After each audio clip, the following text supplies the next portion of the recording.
Odenjinji nwaguluzi Igbo keduzie. Odenjinji n'otekwe nji wee chọwa ya aja ka njina na-achọ gị bụ odegwu. Odenjinji alụsị agụrụzi Igbo keduo. Eze mgbe nnechi akeduzi. Eze mgbe na n'Igbo keduo. Asị m na ọkwanụ nọtalụ chike ị na-eme. Odegwu n'otekwe nji wee nudowe onugu. Nsị ka m were eke n'ọnụ wee bịa n'obi gị. Odenjinji nwaguluzi Igbo keduo. Ọkwụsịrị ebu ogiri da bụ ogiri adịghị mma n'isi. Nke a na-ebu ogiri bụ ogiri etigbunyu anya. Ọkwanụ daba gbuo mbe ọkpọlịba ma kpọla ewu eke. Odenjinji nwaguluzi Igbo keduo. Ọfọdụ agọlụghị ọfọ ogologo ndụ na-alụ isi ike. Ibe akụ ibe enwe. Igbo n'ilu n'ije butalụ m mma. Odenjinji ndị Biafra keduo. Ọnụ na-ekwuru ọla ndị Biafra keduzi. Odenjinji na-ana ma anụ ọnụ gị. Ịgbakwa na-egegidere m ntị nnu ka Nnamdi Kanu na-akpọ gị. Nsị na Odenjinji n'ije tekwa aka. Nnamdi Kanu ọ na-akpọ gị n'ekwentị na-ekwu okwu gị. Odenjinji ma n'ihi na-eje mma. Odenjinji asị gị jide ka iji na onye asị ya jide ka o ji na ọ na-eme ife dị mma. Kedu ibe mba eji wee kenebe gị? Ọkwa alịrị ka ị na-akwa mkpu ka ị na-eti ibe a na-egbu ụmụ Biafra nya ka ị na-etiri mkpu. Odenjinji n'ije adịo maka ọ bụla eziokwu ma kwuo eziokwu eje na-akọ bi akọ. Odenjinji nwaguluzi Igbo kwube eziokwu maka na eziokwu karịrị gị n'ọnụ. Ọkwa ịma na na-agba agbada na eziokwu aja emechaa ma pụta ife ọma bụrụ nne. Odenjinji nwaguluzi Igbo ibe ị na-ekwu na n'Igbo na ọbụ mechakwa na ọma senite.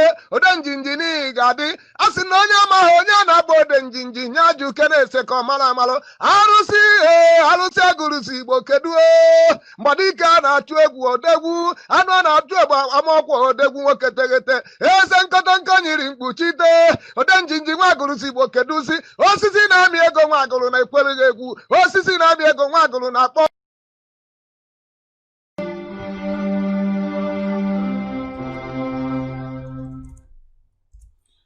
Good evening, wonderful people, great Biafrans, wherever you are on the face of this very planet. We welcome you once again to another very exciting edition of Radio Biafra live presentation on this very day, Wednesday, the 1st day of July, in the year of our Most High Elohim, Chukwokika Biama Prominyan in 2020. The time now is precisely 7 minutes past 7 p.m. in the blessed land of Biafra, and by the same number of minutes past the top of the hour, regardless of where you are domiciled, irrespective of where you are living, across the entire 24 time zones of this very world, people are tuned in, they are listening to this very presentation this evening, this very gospel of hope, a gospel of truth, a gospel of restoration, a gospel of freedom, a gospel of emancipation, not just for Biafrans, not just for every ethnic nationality trapped in the damnable zoological republic. It is for the entirety of Africa and also black people wherever they are. If you wish to be free, you must be able to discern, you must be able to reason, you must be able to possess a little bit of common sense. If you don't have any of those things, you're finished. And there is no way you can be free this evening. I say good morning, good afternoon, good evening to some of you. Encourage those who are around you to get closer, to listen with you. If they cannot listen via the same platform that you're on, please direct them somewhere else. Because we are on FM in Biafra land, we are on satellite. We are on various apps. We are also on YouTube as well. People are streaming this very content right across social media this precise moment, because everywhere is at a standstill. They know when they listen to us, they will hear the truth, the whole truth, and nothing but the truth, because we maintain very scrupulously so that we are whiter than white and whiter than snow. We have come to restore Biafra, and that Biafra must be restored in our time. We are going to do, we are doing, and will continue to do everything humanly possible to ensure that Biafra is restored. Our enemies are wasting their time. Our enemies know that they are bruised.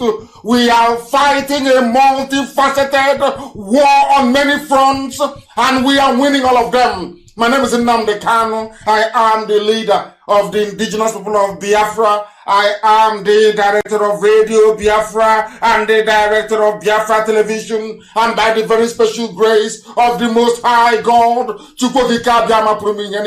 a servant of the wonderful people of Biafra. I will not take your time any further. We shall proceed to pray, after which we shall delve into the substance of tonight's presentation. If you know you are of a weak constitution, this is not a program, this is not a broadcast for you to listen to, because here we shall speak the truth, because here we don't have any space for reformed saboteurs, because a sabo can never be reformed. It is in their bone marrow, it is in their blood. Once the time comes, they will begin to crawl out of the woodwork. That is why there is no pity for all the traitors. There won't be any. It doesn't matter how many they are, there will be no pity for them. If they like, they can go and align themselves, not just with the Sultan of Sokoto, not with Arewa, not with Miyet Yala. If they like, they can go to Taliban and form alliance with them. If they prefer, they can go to Al-Qaeda and form alliance with them.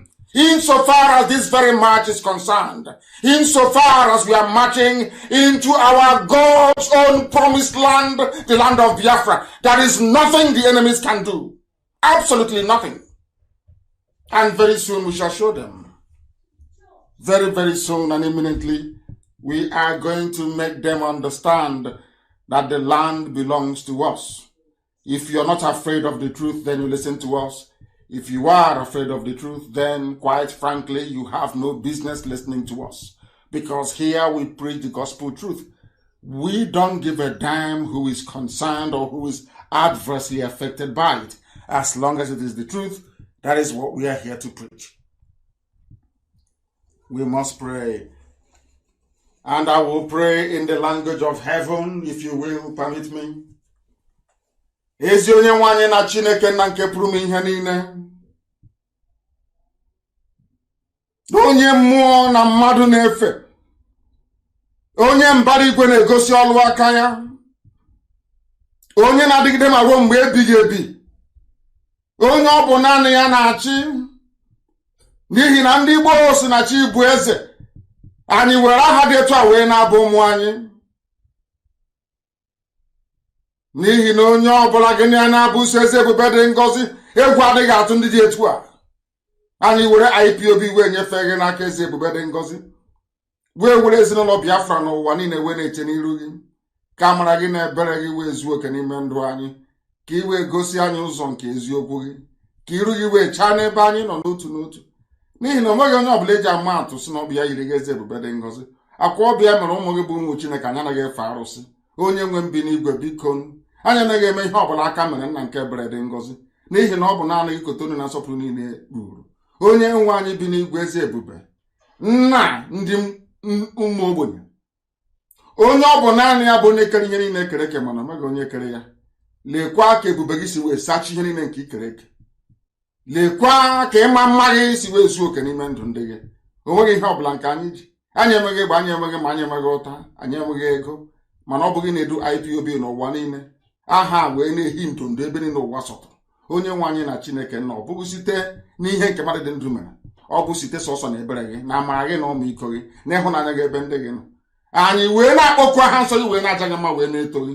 na so bụla dị ka ndị mmụọ ozi si wee na-efe gị n'igwe nna nke ebere dị ngọzi na anya onwe anyị bụ ndị dị ndụ n'ala nke ndị dị na-akpụ isi ala nye gị anyị si na anyanwụ na-egosi ịhụnanya gị Chineke nna nke igwe etu a ka kpakpando si wee na-eti na-asị na ọ bụ naanị gị bụ Chineke nna elu ugwu ma ndịda nna nke ebere dị ngọzi ọ bụla na oke ufe nna nke igwe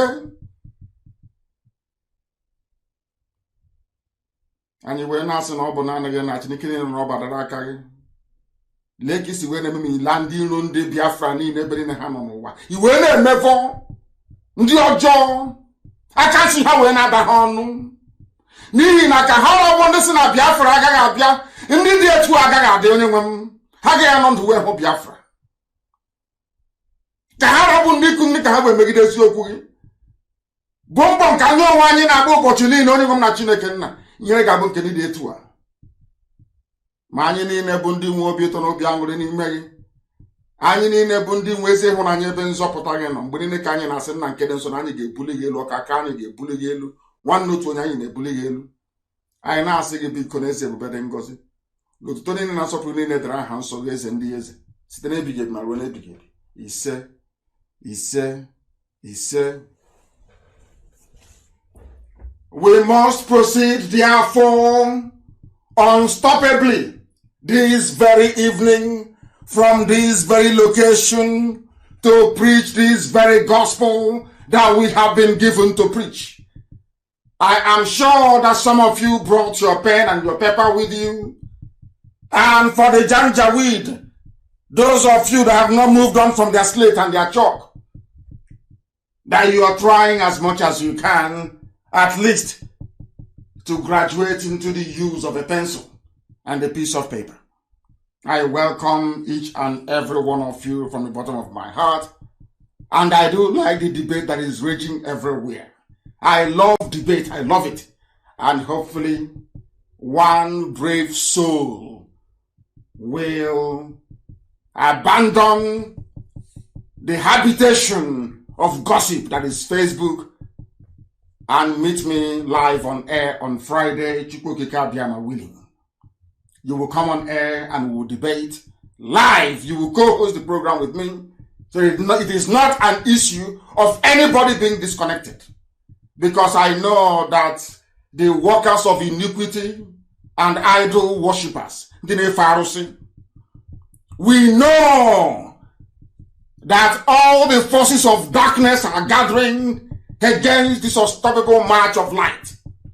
But I want to prove it to the whole world, especially to those who are listening, that darkness can never defeat light. That is why I challenge anybody, if you claim you are intelligent, Friday morning, 7 a.m. in the morning on Friday, I will add you on Skype and you will co-host the program with me. If after that very program, you still regard yourself as a human being, then I will know you are intelligent indeed. But I can assure you categorically and without any hesitation nor prevarication that you will not survive it. You can. Nobody can. If you claim you are learned, you come forward. If you claim you are learned, abandon the realm of gossip that is Facebook. I challenge that very individual. So, from then on in, you will not be able to show your moronic face in public anymore. That is who we are. Some of them say we are arrogant. That is your prerogative. We are the way we are because we are blessed. We are the way we are because we do things that other black people can never ever do. Not now, not tomorrow, not ever. We are the way we are because we are IPOB. We are the way we are because we are unstoppable. We are the way we are because Biafra must be restored. It doesn't matter what you do, how you grumble, how you complain, it is inconsequential. The only thing that matters is freedom. And that's what we are pursuing. We have not come here to embellish or to decorate words. Never. If you want that, you go to the British of 1887 to 1960. Or should I say to the British that is remote controlling your useless, hopeless lives till this very day. Some are upset that we insult them, the type of language we use. The type of language we use so that you may be able to reason. Are you not reasoning now? Are most of you not now reasoning anymore? But before we go any further, there is a clip that has been played everywhere. It's gone viral. It's been analyzed and interpreted from every dimension. But in keeping with our tradition here, on this hallowed platform, we shall dissect that very video this evening for the world to know where your problem is coming from, those you should be upset with. Don't be upset with IPOB. You should be upset with your inability. You should be upset with your idiocy not to recognize the dangers in front of you. People are getting upset because of how they are spoken to, not because their mothers are being raped and their daughters abducted. That is what I say about the brain of a black man. It is warped. Everything is always upside down. You are not concerned about people who are being slaughtered. You are concerned about the message, or should I say this, the way the message was delivered to you. That is how foolish some of you are. You are irredeemable anyway. You have been tutored and schooled under a system presided over by Janjaweed Alamajiri. I don't expect most of you to be discerning and to be intelligent enough to take the message and not the way the messenger is dressed. We must proceed. I will play this same video again, please, and I want it to be posted. This same video about what Britain did to most of you, if not all of you. If not all of you. Listen to it very carefully, and then we will be able to analyze it. Because this is where every problem that I have with the brain of a black man is encapsulated in this very video. Everything, every problem that I have with our inability to reason, I keep harping on it all the time. Forget about the semantics, forget about the romancing of the words. We are not here to romance words for you. We are here to let you understand the stupidity you're in and to get yourself out of it. Listen to this. Maybe then some of you will appreciate the degree of the mess you're in.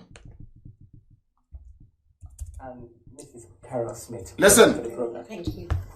May I say how delighted we are to be on Passion. The British man with a wife. To an African television station for yes. decades. This is something we have looked forward to for such a long time, and we are so happy to be here. Thank yes.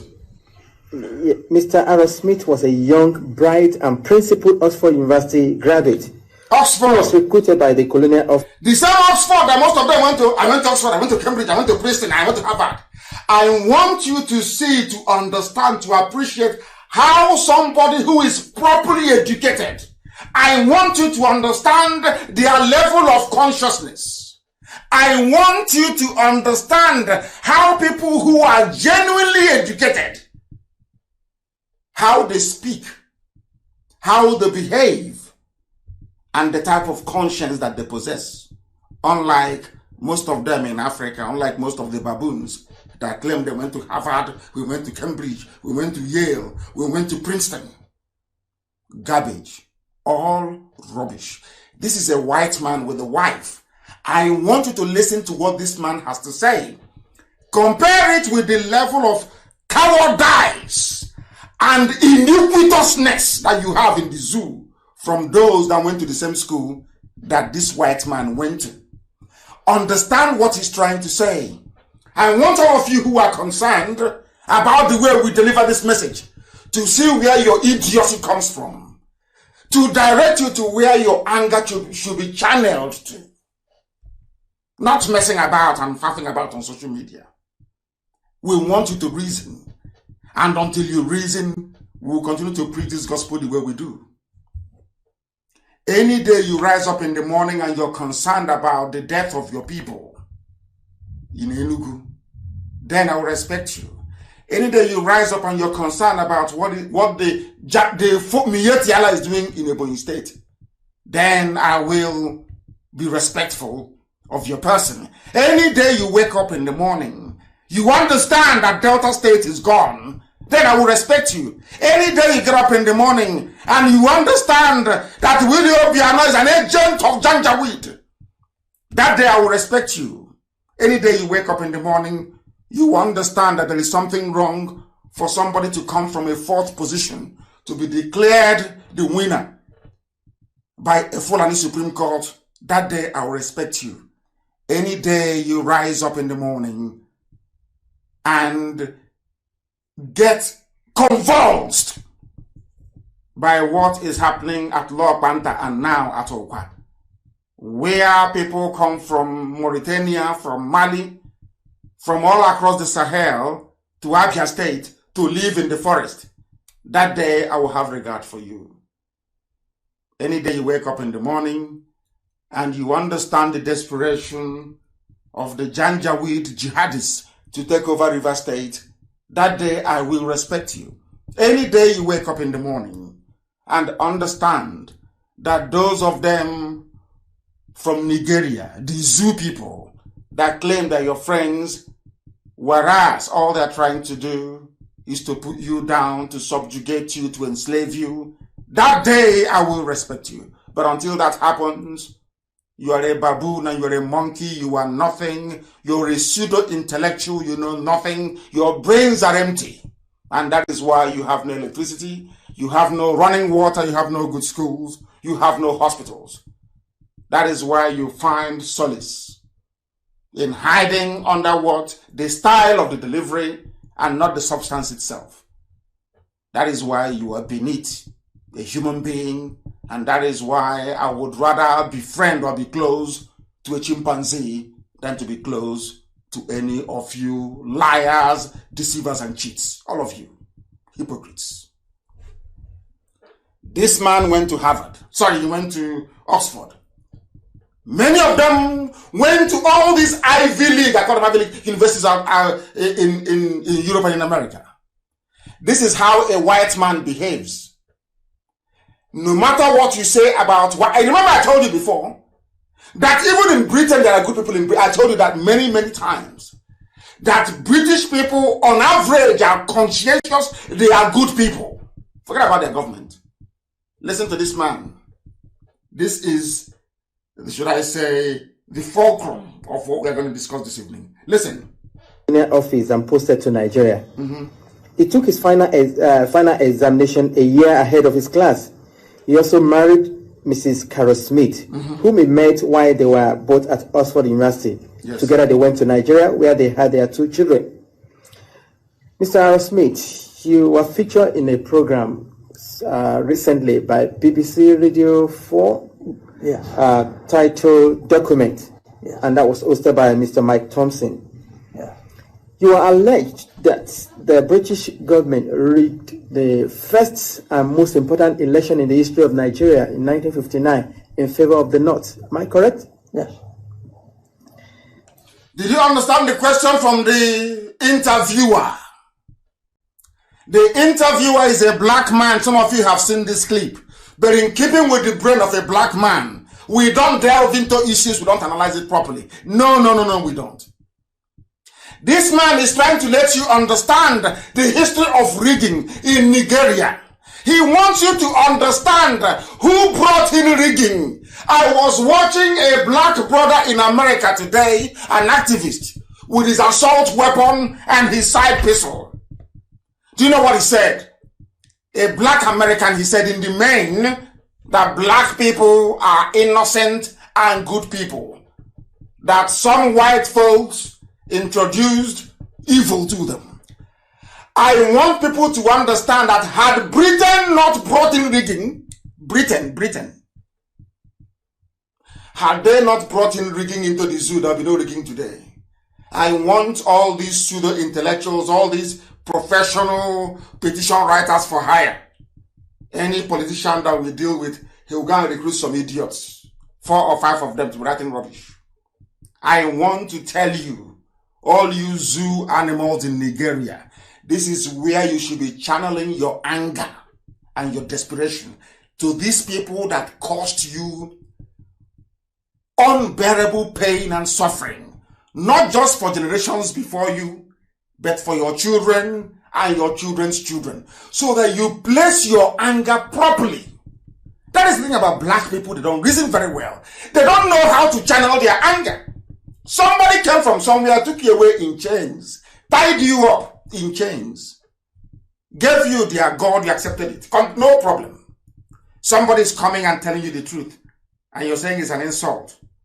And you're saying that God, those people are worshiping, you will not worship it. But somebody came and took you away in chains. I mean, do you see how funny you look? Listen, please. How long were you in Nigeria for?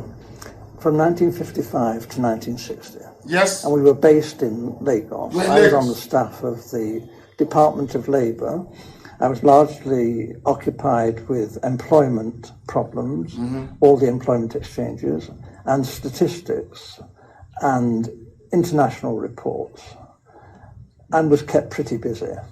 I was also stationed in Lagos in charge of the capital and the port. I was the port labour officer as well. And I also devised a port labour scheme and later a social security scheme, which was one of the first in Africa, which guaranteed workers some income after they'd finished work. It was a providence scheme. As I say, it was called the National Providence Scheme, and I was very proud to have put that on the statute book. This was the man who brought in pension into the zoo, the way you know pension.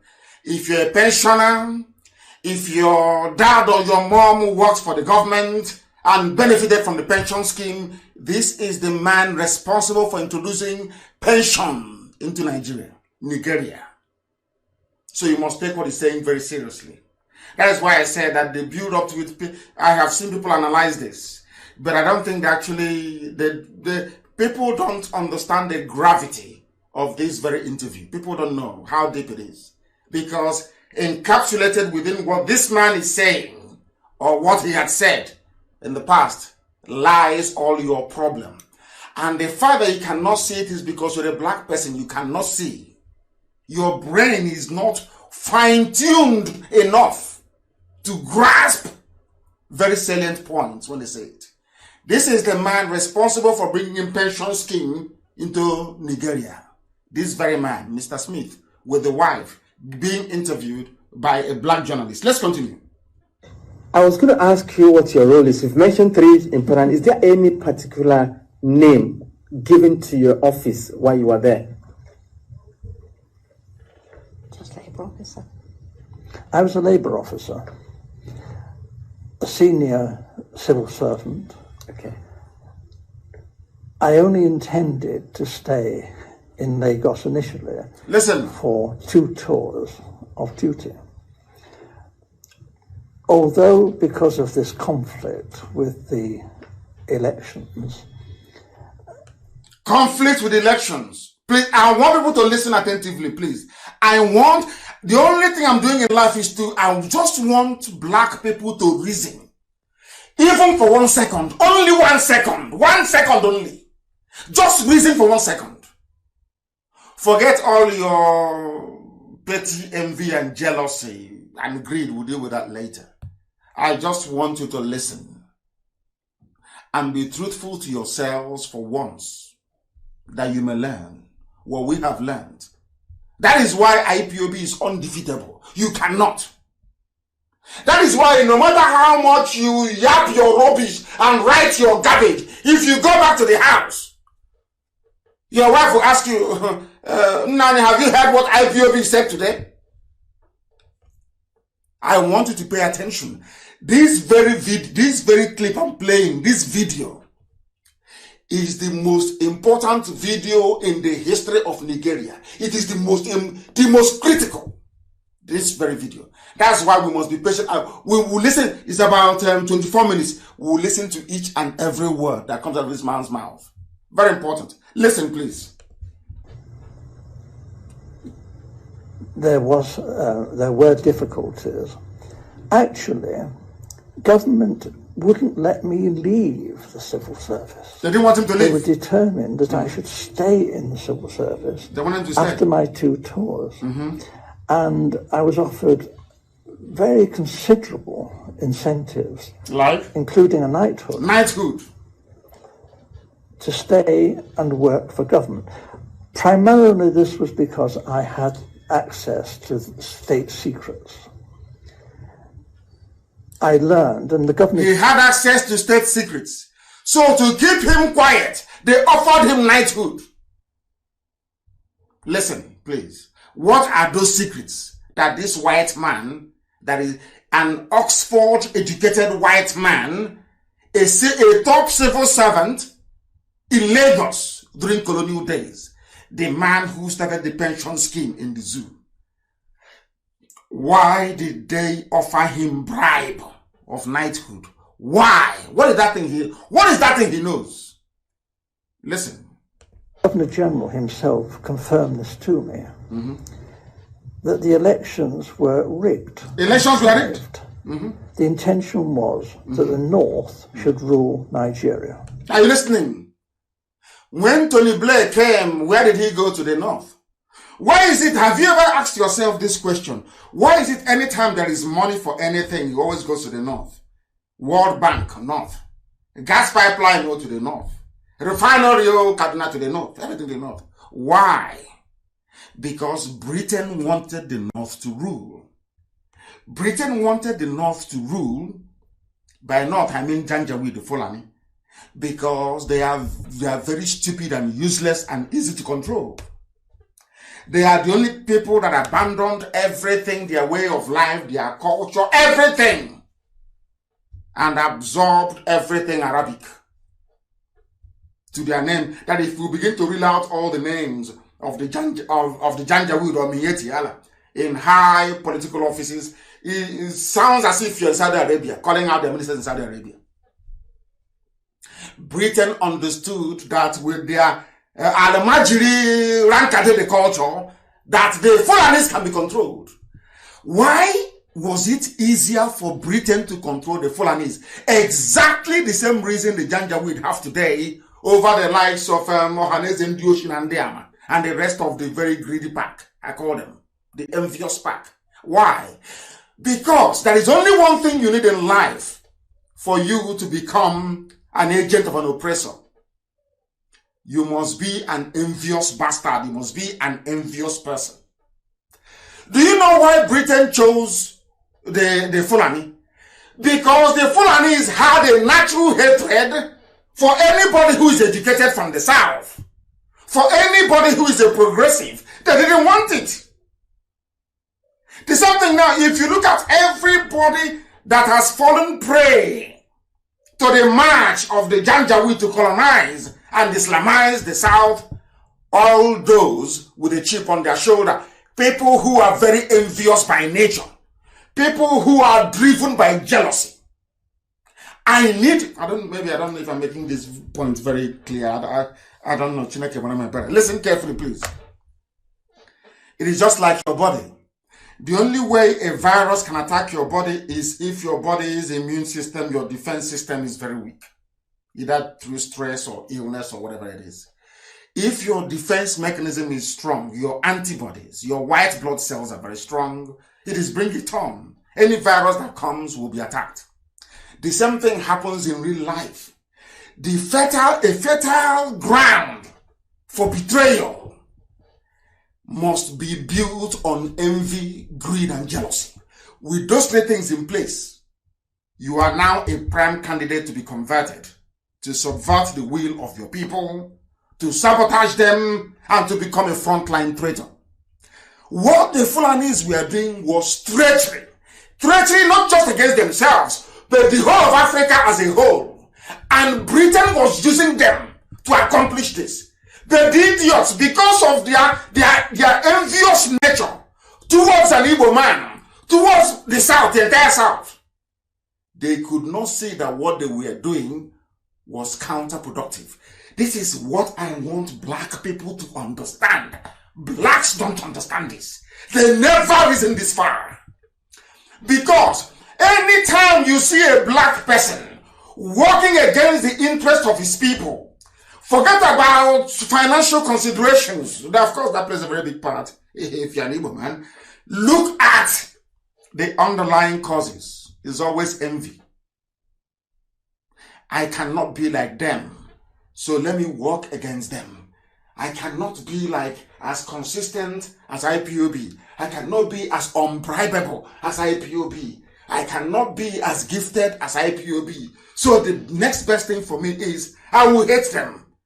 And in their state of hate, born out of envy, anytime the Janjaweed comes from the north or from Abuja, a politician comes to them to say, oh, this thing they're doing, why don't you fight against them? You see them, they rise up immediately.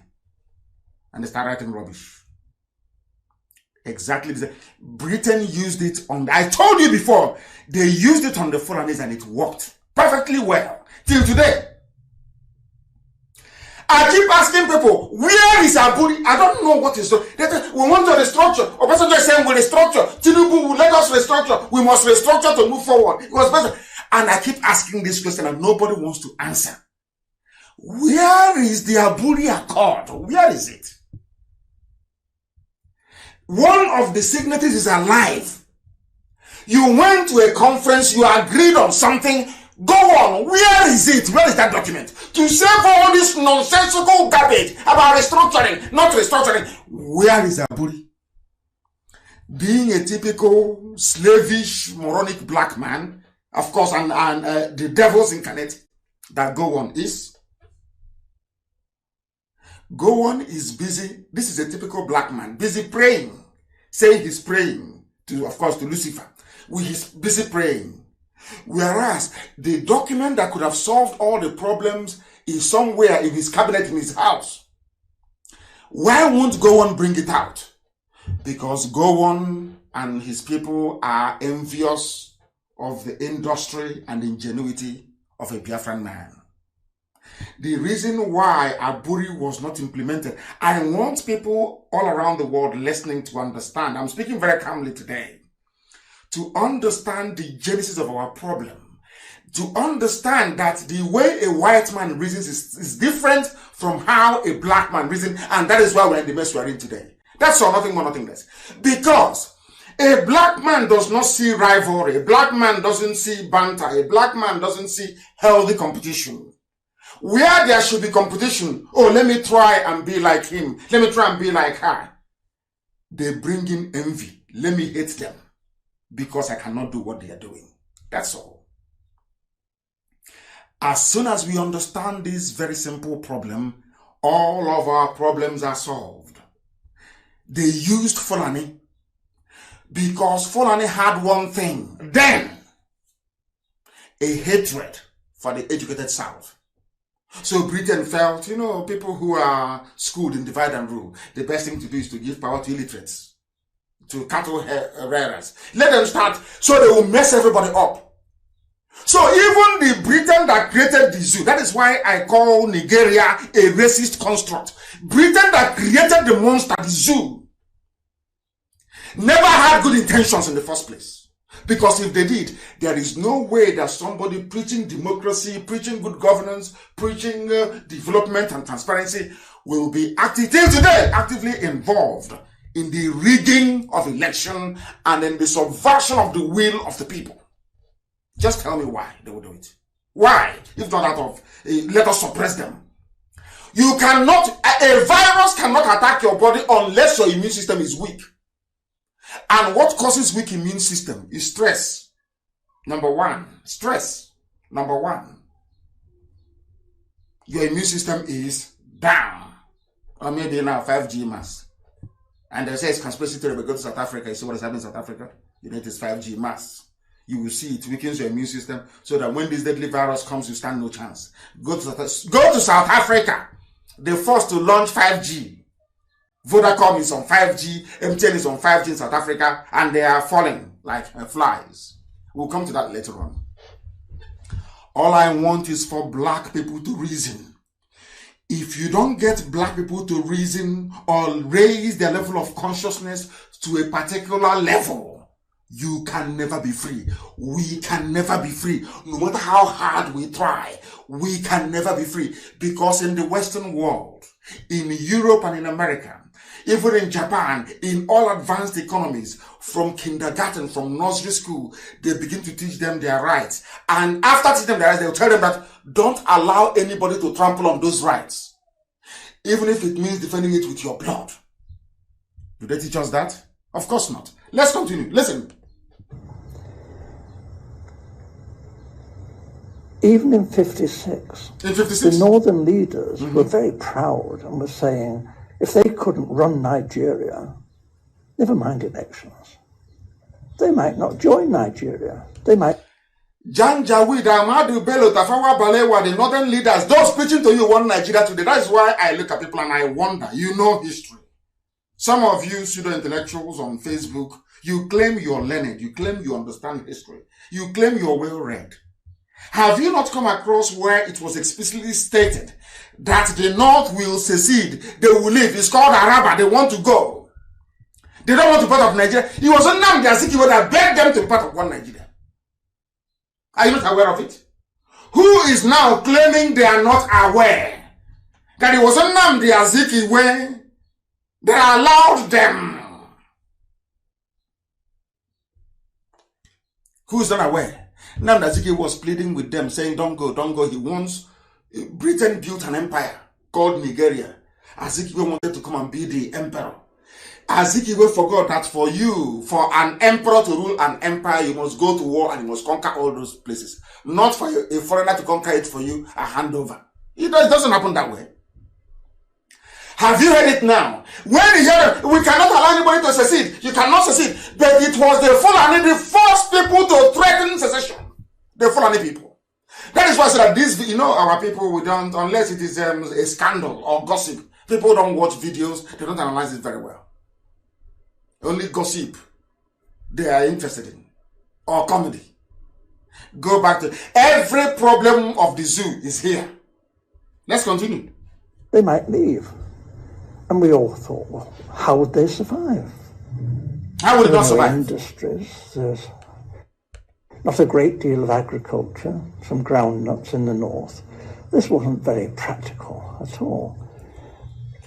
And they had nothing in the north. Some people have forgotten that the reason why people talk about they are parasites, they are leeches, they are laying pipe, gas pipeline, crude oil pipeline, refined petrol pipeline to the north. It has been that way from the beginning. They asked the parliament in London asked Frederick Lugard, why are you amalgamating the south and the north?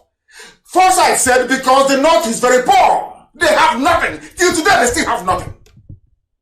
Till now they have nothing.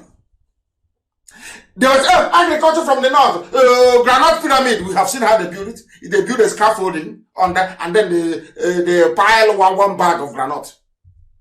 This is a white man. He brought in pension into the zoo. He knows, he's telling you that the North had nothing. 1956, 57, 58, 59, 60, independence. The people with nothing are asking to be given all the political power. And they got it. Those with all the resources in the South, both natural and human. Those who went to school in the South, running the government. There's something that's happening today. They forge certificates in the north. They do I'm sorry to say the north. Fulani, they forge their certificates. They don't go to school. Even the houses of parliament, in their so-called House of Reps and Senate, you hear them every day. Do they make sense to anybody? Do they make sense to anybody? But they're the ones ruling you, because that was how Britain planned it. Why did Britain plan it that way? Because they don't want to see a black country develop. They don't want it. They prefer to be giving you Oxfam. We gave you £2 million pound aid. They prefer the handout. They want you to be the beggar. They want want to play God. They are better than you. You are nothing. You are black. You are useless. You are on the ground. You can never aspire to anything good. So don't worry. We take everything you have and then we give you a bit of grant, a bit of aid. We give you 1 million to Ivory Coast, maybe 2 million to Togo, 3 million to Northeast. A black man can never see the... Try that thing in the West. Who can ask somebody passing outside, oh, please come and eat. They'll tell you to thunderfire you there. Why don't you come to my house to eat? Why must I come to your own to eat? Who are you to belittle me? The more you belittle black people, the more they love it. And we are telling you here on this platform, don't allow yourselves to be belittled. If you see what we are preaching as an insult, it means you're a fool, you're a complete idiot. You know nothing. People came from Arabia, Arabs. They put chain around your neck.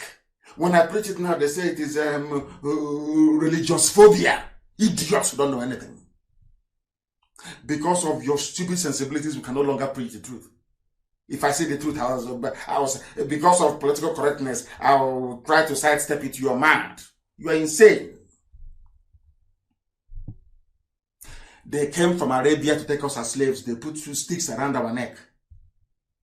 By the time we finished with that experience, we became Muslims. Europeans came with glittering chain, tied us around us. Go and watch the Amistad. Go and watch, and all of you should go and watch it. You will shed tears. By the time they finished with us, we became Christians. That is the truth. You can hide it however you like. You can massage it however you like. You can cry over it if you like. That is your business. But the truth of the matter is that typifies the brain of a black man. That is why we are not developing until we acquire a heightened level of reasoning and consciousness. We can't come out of this mess. What you're suffering today, we are fighting for Biafra. Britain made it so. Britain never wanted Biafra to emerge. Never. They don't want Biafra. Why? So that the black man can have industries and have schools and hospitals. They don't want that. They want to feel big. You know, that's big. Oh, how much aid did you give to them? How many aid workers do you have in Borno? How many aid workers do you have in Lake Chad region? They love it. We play God. You know, looking at sickly, emaciated African babies, taking care of them, feeding them from feeding bottle. They love it. Hey, they are God. But you are the problem. An average black person is the problem. They don't understand medication intended to heal them. Somebody can put poison in Ribena, or in honey. It tastes so sweet. As you're taking it, you're dying.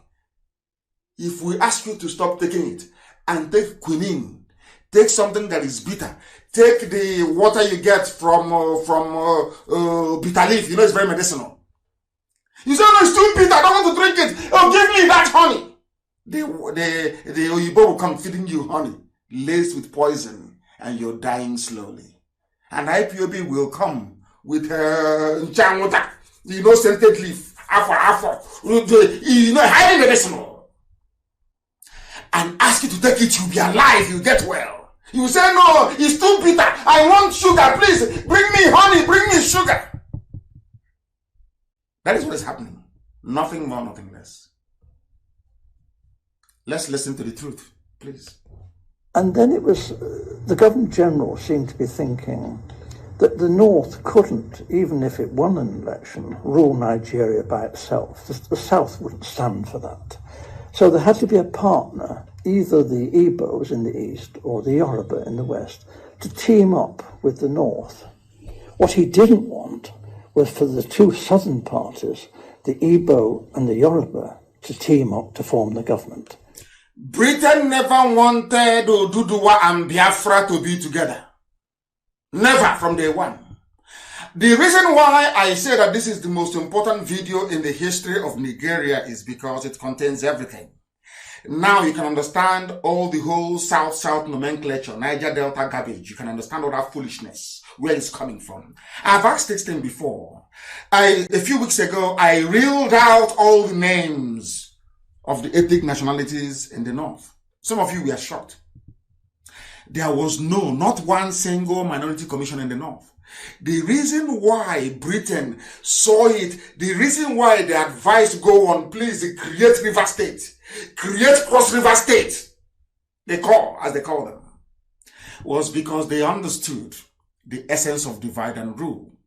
Britain realized they were the one that instigated Awolowo to fight against Azikiwe in Ibadan. They knew that once Oduduwa and Biafra are together, that there will be progress. So Britain never wanted it to happen. Never. Impossible. They went and they gave money to their agents. They are jealousy-driven, envious people to instigate trouble. And Awolowo came overnight and said, you know what Awolowo said? Azikiwe, please go back to your land. Ibadan is for Yoruba people. Go back to Igbo land and do your politics there. That was where Britain won. To your tent, O Israel. And when everybody went back to their tent, Britain now said, because the North has a bigger landmass, let's give it to them. This is how they're playing ping pong with your brain. And what concerns you is IPOB. They're insultive, the way they insult us. IPOB wants you to reason properly, so you can be free. But you prefer the poisoned honey, isn't it? To the bitter quinine that will kill you. Typical black people. You see why you say we insult you? We don't insult you. We lay it out so you can see it. So your stupidity can be made very plain. We simplify your ignorance so you can see it. You know, stupidity comes in various shapes and sizes and colors. We lay it out for you on the table so you can pick the one that you like. You hide behind your petty envy and jealousy. He said, they insulted my village. They insulted my town. Come out and tell us that I'm envious of what people are doing because we cannot do it. So I'm envious. You're a black person, so envy is a part and parcel of your essence, of your being, of your soul. That is why you are poor. That is why some of you are listening tonight with a generator. But Elohim, he gave you sunlight wall to wall. You have sunlight. You have rivers that can be dammed to turn a turbine to generate electricity. Don't you? Have you asked yourself, how do submarines move in the sea? Nuclear powered submarine, how do they move? Even before then, how did they power submarine in the seas? They used common battery. It's called deep cycle batteries. An ordinary battery can power an entire town. But yes, ordinary battery. All this knowledge is available. It's even there on the internet. But to put it together to create something, you cannot. Because you spend your time looking for who insulted you and who didn't insult you. The person that came with a chain, put it around your neck, told you that Hangureka is not a good name. Ngozi Chukwu is not a good name.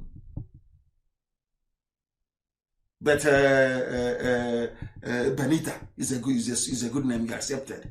They enslaved you in such a way that you became a nuisance to your own self. And we have come to untangle. So, do you think it's going to be easy? Have you seen where somebody actually underwent surgery before or had an accident and they have bruises all over? And you're coming to remove, the piece of fiber or clothing that is stuck on the wound. It's going to be very painful. Very painful. What we are doing is painful. We know it's painful, but it's for your own good. It's for your own good. Are you happy that killing our people? Are you happy that somebody that didn't go to school is presiding over your affairs? Do you know the amount of looting that is going? I'm going to do that separately. I think the 2 weeks is up. On Sunday, I'll do the Olisametu expose on the amount of criminality going on in this. Some of you don't know. This is the worst government ever in the history of humanity. and you want me to be nice to you. In your stupidity, I think you're dreaming. Let's listen to this educated man, please. Because he believed the North wouldn't tolerate that and talked about leaving. The North cannot tolerate Oduduwa and Biafra together. The North will not tolerate Yoruba and Igbo man coming together. Never, ever, ever. Fulani has a mission started by the British. The British said to the Fulani, you should never allow them to come together. That was why they know if they go for a Christian Oduduwa leader, that there may be room for maneuver. After the so-called handshake across the Niger, not this one, the one that Chuba Kadibo did many years ago. But some of you don't read history, so you don't know, but we'll tell you. The original handshake across the Niger was initiated by Chuba Kadibo. After that meeting, the Fulanis went into closed-door meeting as well and decided if we are going to allow any Yoruba man to emerge, it has to be a Muslim Yoruba. Sorry, Muslim Oduduwa. Muslim. So that way, that person will always be loyal to the Sultan of Sokoto. Now, are you following? Are you following what I'm teaching you this evening? Because what we tell you here, you can never get it anywhere else on this planet. Pure truth. If you go up and down, some are so up and down, you know it's the truth. They know. As for up, they are listening right now. They know it's the truth I'm preaching. Everybody knows. Everybody knows. So don't allow your petty village envy. You can't be like us now. I'm Nnamdi Kanu. You can't be me. You didn't. You're not learned. We went to school. You didn't go to school.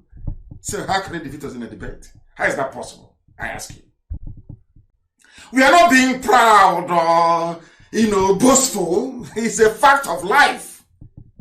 You cannot. If you come, you'll be obliterated in 5 minutes. That's why we teach the way we do. So that you can know what we know. Fulani doesn't want it.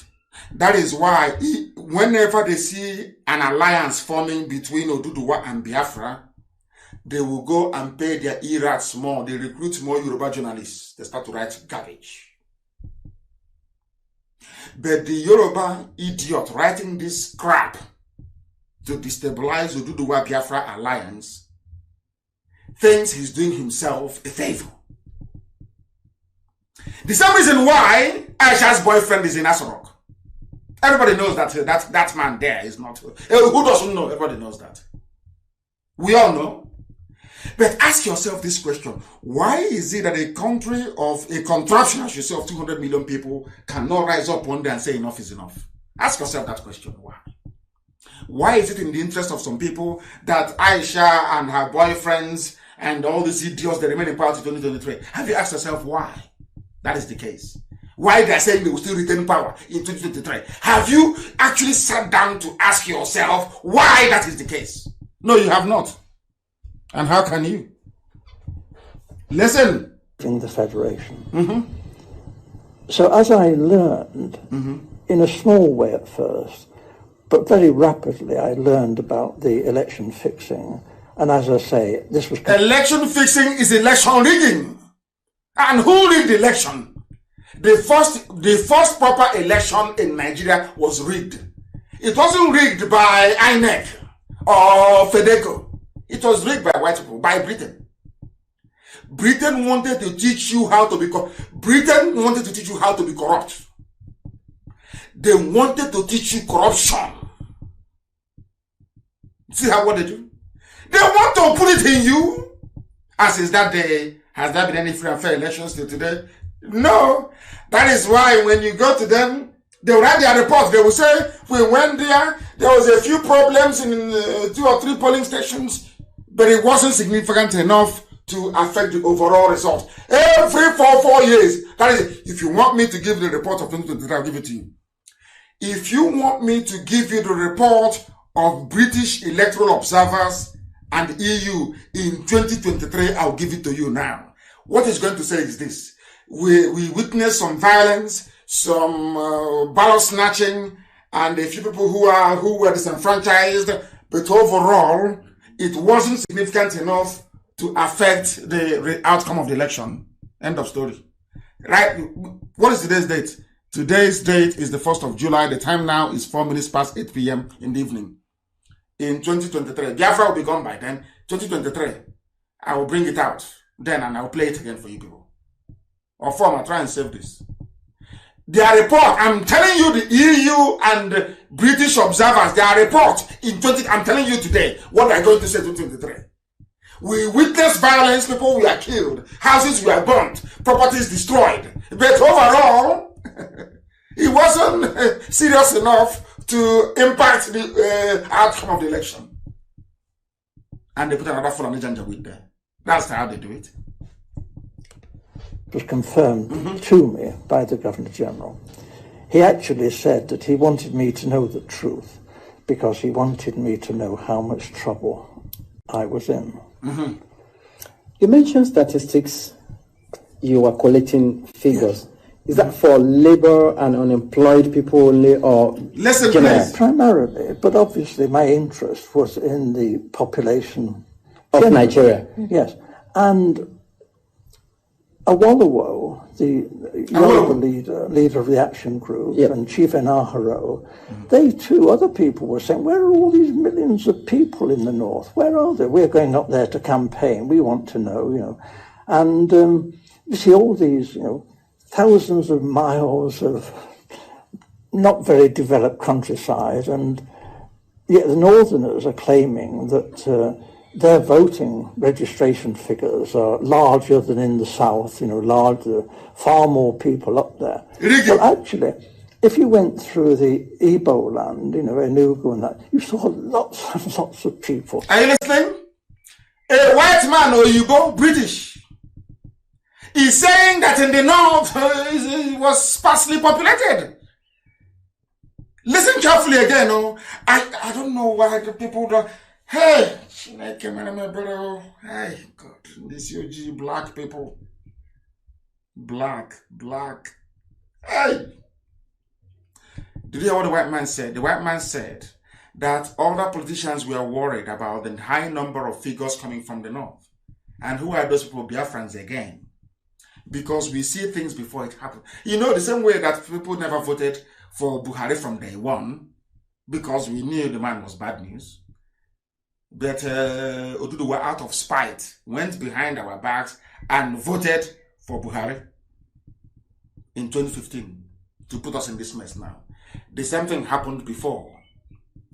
Instead of Awolowo and the Nahoro to say these figures, because the Biafra politicians then realized that eventually it will come down to numbers.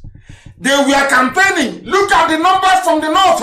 Awolowo did not listen. This is not from Nnamdi Kanu, from a white man. Awolowo did not listen. Enahoro did not listen. And today, that anything you like, you can do. The north is more populated than the south. Anything you like. This man said, I came to Enugu. There were so many people in Enugu. It's untrue. Unlike the north. Let me tell you. How many are you in Enugu? In broad daylight. Go. All they know is to be yapping rubbish. Let's listen. If you went to Ibadan, Ibadan teeming with millions of people in Ibadan. But we didn't actually see many northerners, and obviously not many northerners at that time came to Lagos.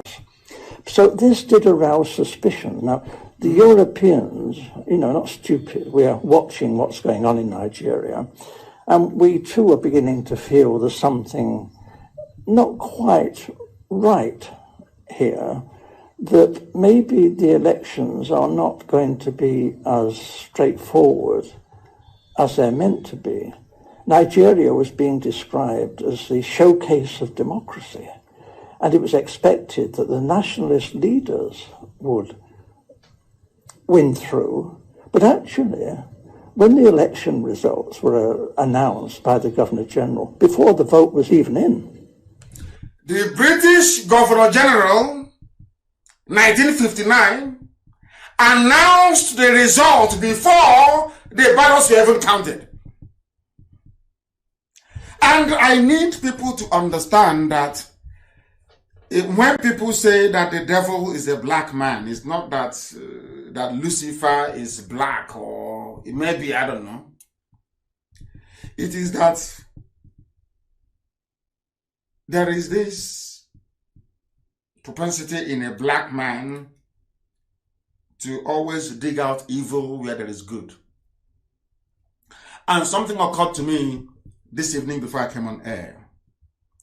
Do you know the reason why you have all these idiots from everywhere, even those have not taken a bath for the past 1 week? These fools everywhere. Do you know the reason why you see them all the time? They're yapping rubbish. IPOB, Biafra, everywhere. This and that nonsense. You're not religiously tolerant or that garbage. Do you know they were sent? It was as soon as I announced that Biafra must come this year. As soon as I said Biafra is coming this year, you can see all of them came out. Because they don't know the plans we are using. All of them, they pushed all of them. All the Sabo, even closet Sabo. There are saboteurs hiding inside Biafra, claiming they are doing Biafra, but saboteurs inside them. They are now coming out slowly. Sabo, their job is to halt the coming of Biafra in 2020. To give Fulani time till 2023 to perfect everything they are doing, including Ruga. So you don't know. So do you think all this nonsense they're rude, they're insulting? You think it just came out overnight? No. This avalanche of idiocy, I call it, carefully planned and executed by the Janjaweed. Careful planning. Because that day I said that Biafra must come this year, 2020. Hey, all hell broke loose. I want all of you to understand that. That is how they operate. That is the devilish part of a black person. Most of them are Igbo. Igbo. Some of them are telling us, we want Biafra, but not like that. We want it from another corner. We want it from another angle. Ask them how, they don't know. They have no idea. This is how satanic a black person is. Satanic. And the thing about it is that when they are doing all this, they are evil, they think they are right. As soon as I announced Biafra is coming in 2020, hey, they said, are you there? No, what are you there? This is going to happen. Upon all the money we gave to you, we have not promised you to please a pipe low, something we are planning something for you. All the idiots and their eras, they came out. Every fool, every closet, I call them closet stab, but there are some people who are traitors. It doesn't matter how many times or how many years you shout Biafra, Biafra. If you're a natural born traitor, you're a traitor. In the end, you will betray. It doesn't matter how long it takes, you must betray. That's what makes them black. These UG black people. Let's listen. Didn't vote, didn't count for that. He didn't wait for that. I have to tell you, the British were counting the votes, and the British cannot be trusted. They look after their friends. The British look after their friends, and who are their friends? The Fulanese. Are you following? Fulani is the friend of the British. Don't you know that? Are you not aware of it? Are you not aware of it? I'm asking you. Now you know. And the mistake that some people actually made, the only time we got it right was when our eternal leader, Dim Odumegojuku, was alive. It was only, I wouldn't say, I had always known anyway, but it kind of crystallized about a few weeks ago. Left alone to me, since Oduduwa went after Biafra, left alone to me, if I were to be a frontline politician from Biafra land, I will allow the Fulanis to rule forever. I will make sure Yoruba man can never near that seat. Since you want Fulani to rule, let them rule forever. I'll rubbish everybody in the process.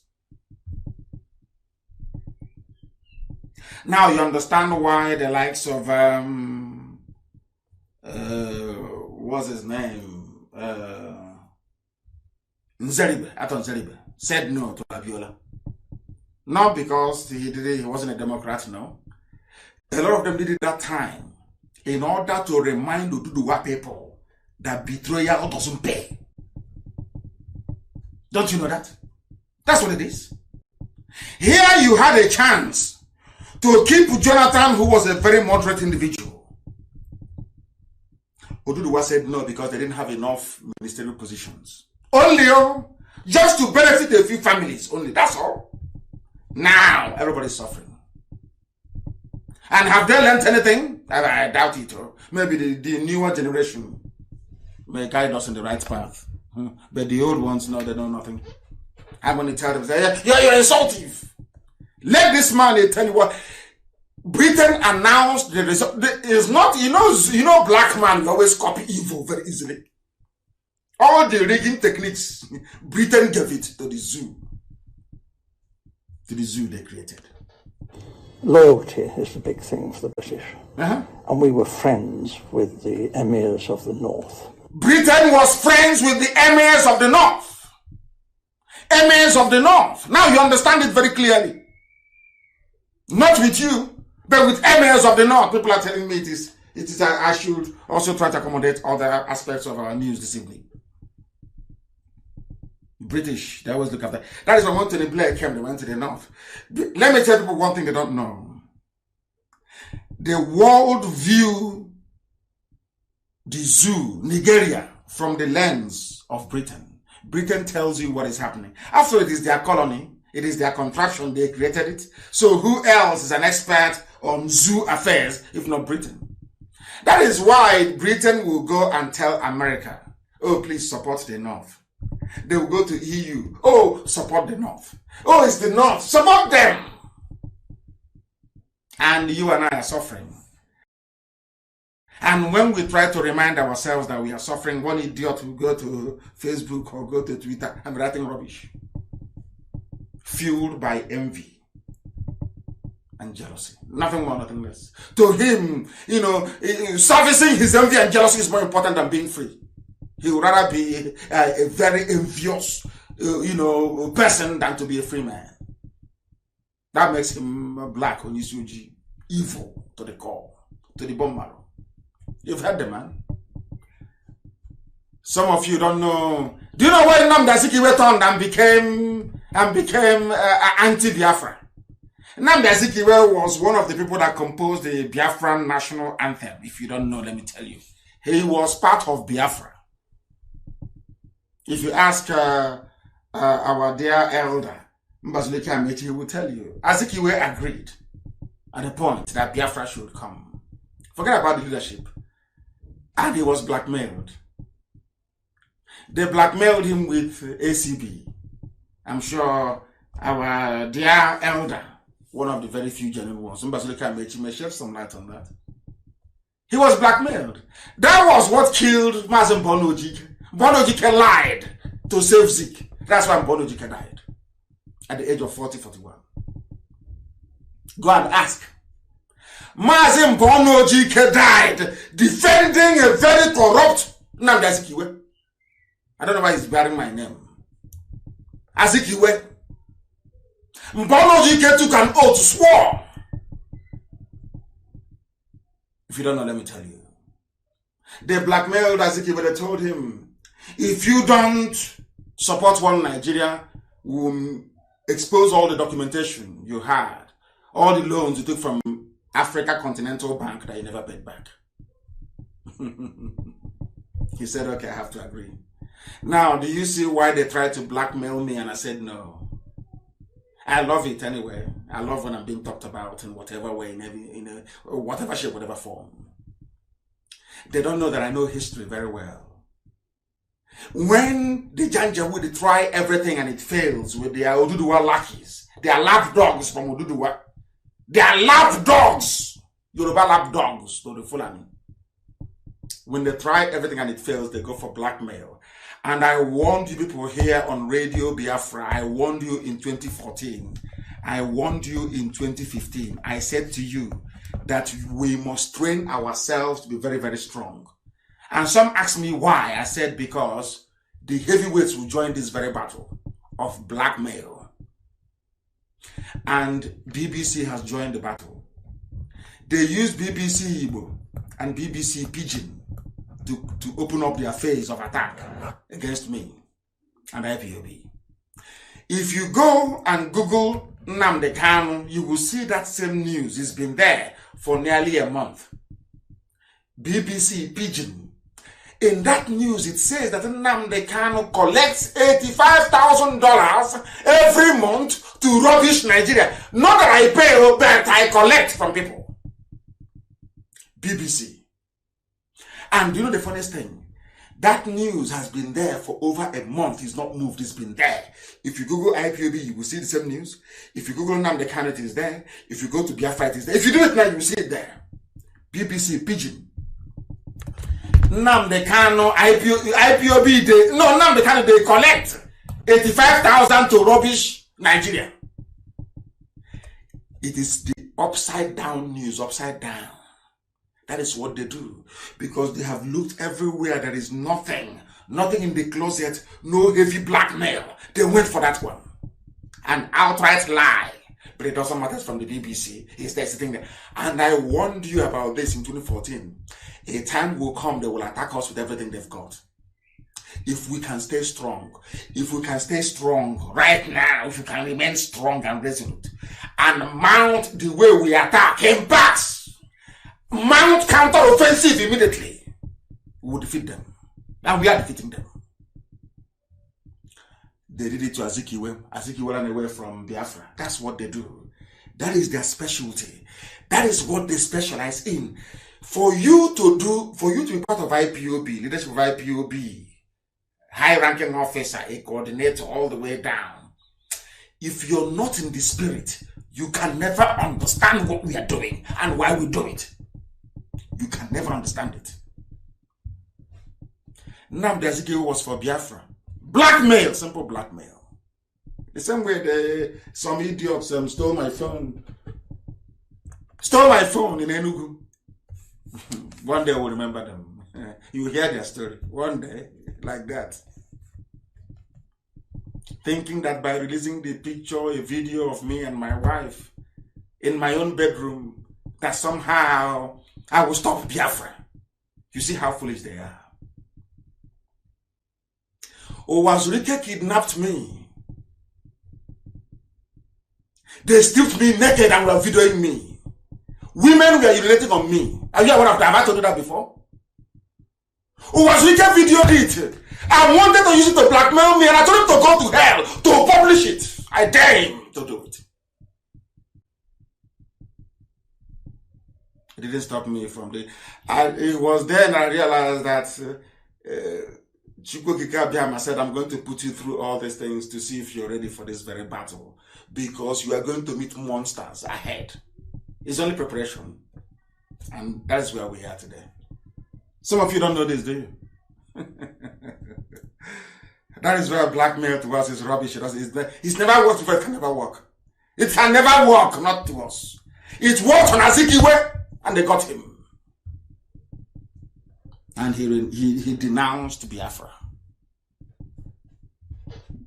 That is the same thing they're using on Onyanwodo. They have video of Onyanwodo kneeling down and begging to be made the vice president. They have video of him kneeling and begging Tinubu to make him the governor of Enugu State. He is useless. They have something on all of them. They told Okezipas, if you talk PIM, we'll probe you. All the money you have stolen. Do you know Emeka Ihedioha went to go and plead with Abba Kyari in London to leave him a state for him? Are you aware of that? Are you aware? And by going to London to go and see Abba Kyari, he showed he's a very weak man. That was the day they decided they would not give it to Hope Uzodinma, because he went to beg. You don't beg Janjaweed. You take what is yours by force. You know, they are not amenable to reason. I want you to understand that there is a method in our madness. We appear mad, yes. There is a method. If you calm down, if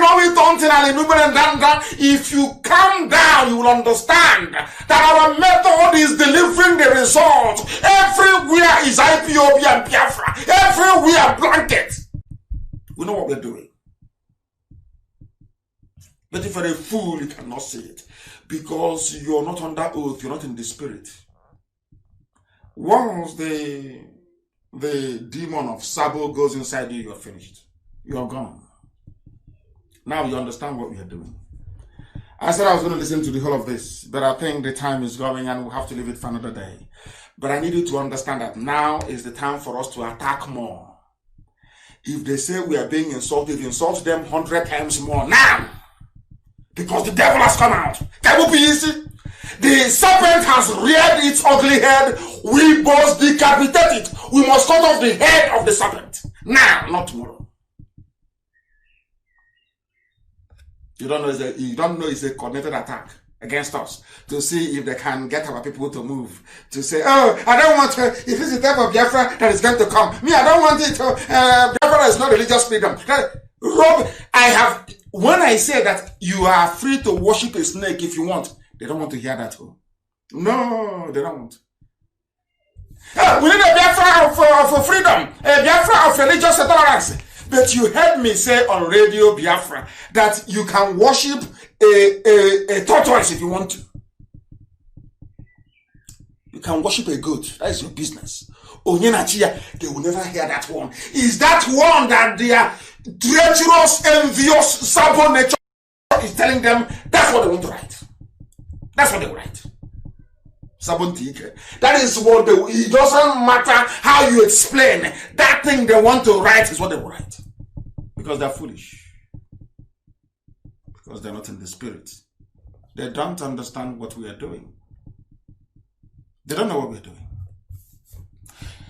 When we started this movement, I made it very clear that I am the only person that knows everything. The rest I tell what I want to tell them. Because as they say, where we come from, you can never tell what you wake up and find a black man doing the next morning. No. I am the only person that I can vouch for that tomorrow morning I'll be doing IPOB, I'll be doing Biafra. I'll be putting everything that I have into it. So go and search your conscience, all of you, and say and ask yourself, am I ready for this battle? We are in a very dangerous phase of the battle. Battle of hearts and minds. Oh, they're insultive. Is this how Biafra is going to be? It will be a dictatorship. It will be this. And I have told them I will not be the head of state. Oh, but they don't want to hear. That is how they behave. When an envious nature is bubbling away, they don't listen to reason. I said, I, Nnamdi Kanu, will not be. I will not contest. I will not put myself forward to contest any office. They still will not listen. Sabo. That's the way they are. We know their tricks. I am waiting for BBC to unleash their own Armageddon. That's what I'm waiting for. Not Omoko, not this riffraffs. These are hungry touts with the blue, black, and red pen. They don't talk in their shirt. They always wear long sleeve. They button it, but they won't tuck it in with sandal slippers. Light blue shirt and light brown trouser on top of sandal slippers. With her black, you know that little bag they carry. You see them with their pen. It's always black, red, and blue pen. Professional petition writers. There is something. Is this how Biafra is going to be? We shouldn't. We have, from day one, I made it very clear that Biafra is open to liberate everybody. I want Oduduwa to be free. I want Biron people to be free. I want TV people to be free. I want Hausa people to be free. I even want the downtrodden Fulani boy or man to be free. I want freedom for all. I was in prison, I was campaigning for the freedom of Fulani, of Hausa, of Yoruba, of everybody in DSS detention. In prison, I paid for lawyers to represent non-Biafrans. I perfected their bail. I gave them money to transport from Kuje prison to go home. Without asking for anything else. I didn't ask them to come and join IPOB or join Biafra. Because I believe in freedom.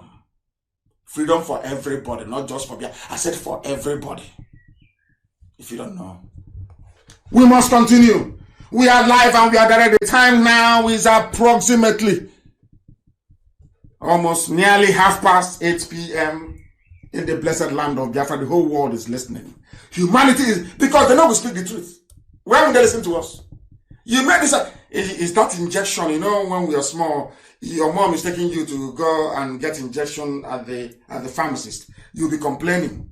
But your mom is doing it not because she hates you, but because she loves you and wants you to be well. Your mom knows that needle going inside you is very painful. It's not good for anybody. But for this, her lovely child to be well, you must receive that needle. That is the needle we are giving you now. You must, to have sense, you must receive it. That's what we are doing. Not out of hatred. How can you hate people and you're prepared to sacrifice everything to save them? How, I ask? If you don't want to be a part of what we are doing, I'm not going to plead or massage or make you feel good, no. You will take that drip. You will take that injection. You will drink it. Bitter leaf, you know, bitter leaf. You know pump in those days. How many of you received pump I want somebody to look for a picture of a pump and publish it. How many of you received pump? I'm going to pump in one time. Are you given pump? The same bitter leaf. They squeeze it. Your grandmother and your mother will connive behind your father's back. They will pump you. Your stomach will be full. To cleanse, it's called detox. To cleanse you. So that you can be well. That's what we are doing. It's uncomfortable, but it's something you must go through. What IPOB is doing is detoxing your brain because your brains are full of toxicity. So we are trying to cleanse it so you can reason like a human being. If you don't know. That is the British. The damage they did to you. They showed you how to rig election, how to divide people, everything that is wrong with this is from the British. Look at where we are today. No electricity, no good roads, no life. No, to the point whereby people come to your village, they rape a woman, abduct the daughter. You come to social media the next day, the only concern you have is, oh, he insulted us as he was saying it. And you want me to regard you like a human being with common sense. Oh, dear me. And as you're busy yapping away at your idiocy, Janja would have brought back their bill. That Ruga, that Fulanization bill is back. If in case you don't know. As they are killing, you know, they're very clever at what they do. They are being advised by the British. They know what they're doing. As they're killing you, moving into your land slowly, in a stealthy fashion, moving into your villages, one death at a time, one killing at a time. They have the police with them. They have the army with them. Meanwhile, your own sons and daughters of the villages where they are taking over and killing people are in the army helping them. Not knowing that. They're in the police helping them.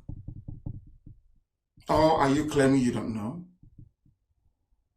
Are some of you not in the army or in the police? And your own villages are being ravaged. Do you see the foolishness of everybody in that zoo?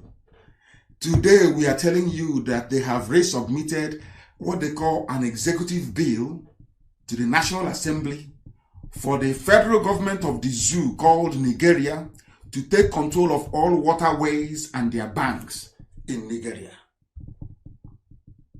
And this thing will pass. And when it passes now, you start writing, we need to protest. And after 2 days, the whole thing dies down. It is only IPOB that is consistent. Every blessed day, these same issues, we raise them. Every day, we raise them. That you may know what is happening to you. They are bringing back the Ruga bill. It's coming back and they will pass it.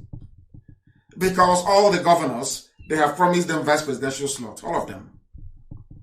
After the expose I did on the woman that the daughter was abducted, all of a sudden Anambra State sent some people there to go and give her money. I saw her now, she's now wearing makeup, foundation. She's wearing eyelashes, false eyelashes.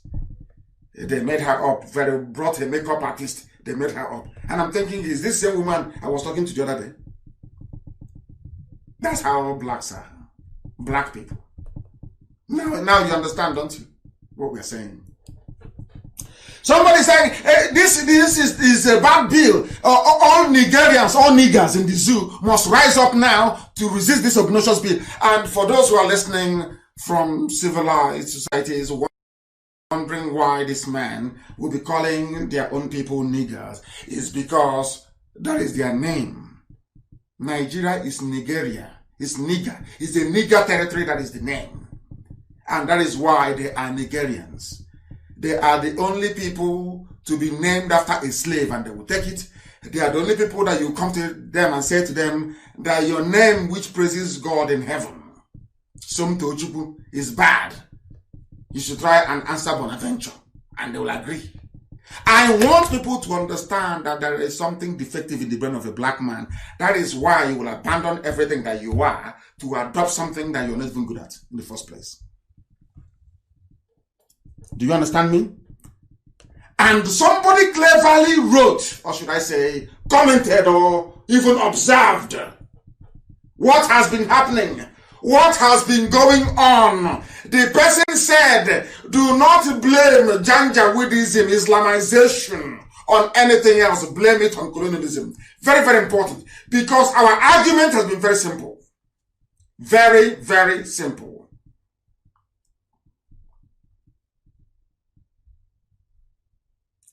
They are arresting, I'm sorry to stop here.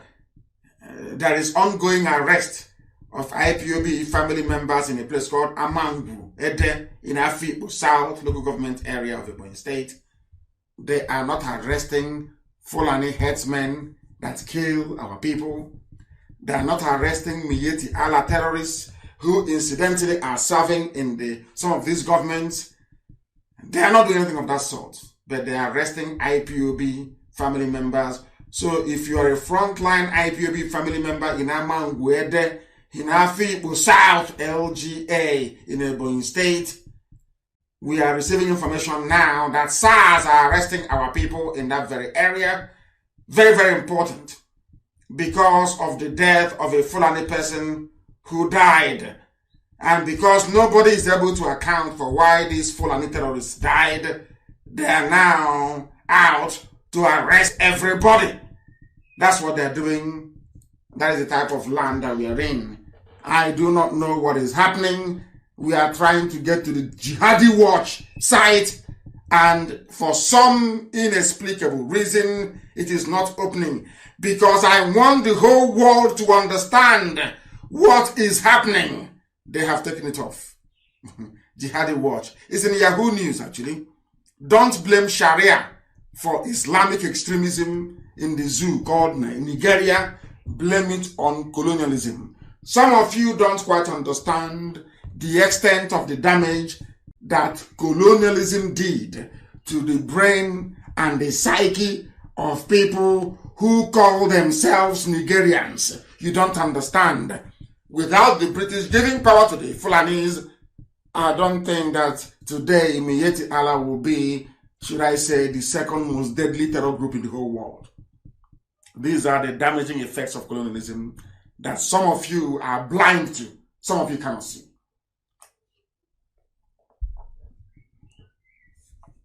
Then we must continue. Some people are saying you must restructure now or risk collapse. Who is saying restructure now? Or Obasanjo is saying so. Restructure now or we risk collapse. Or Obasanjo, but you went to war to fight against restructuring. True or false?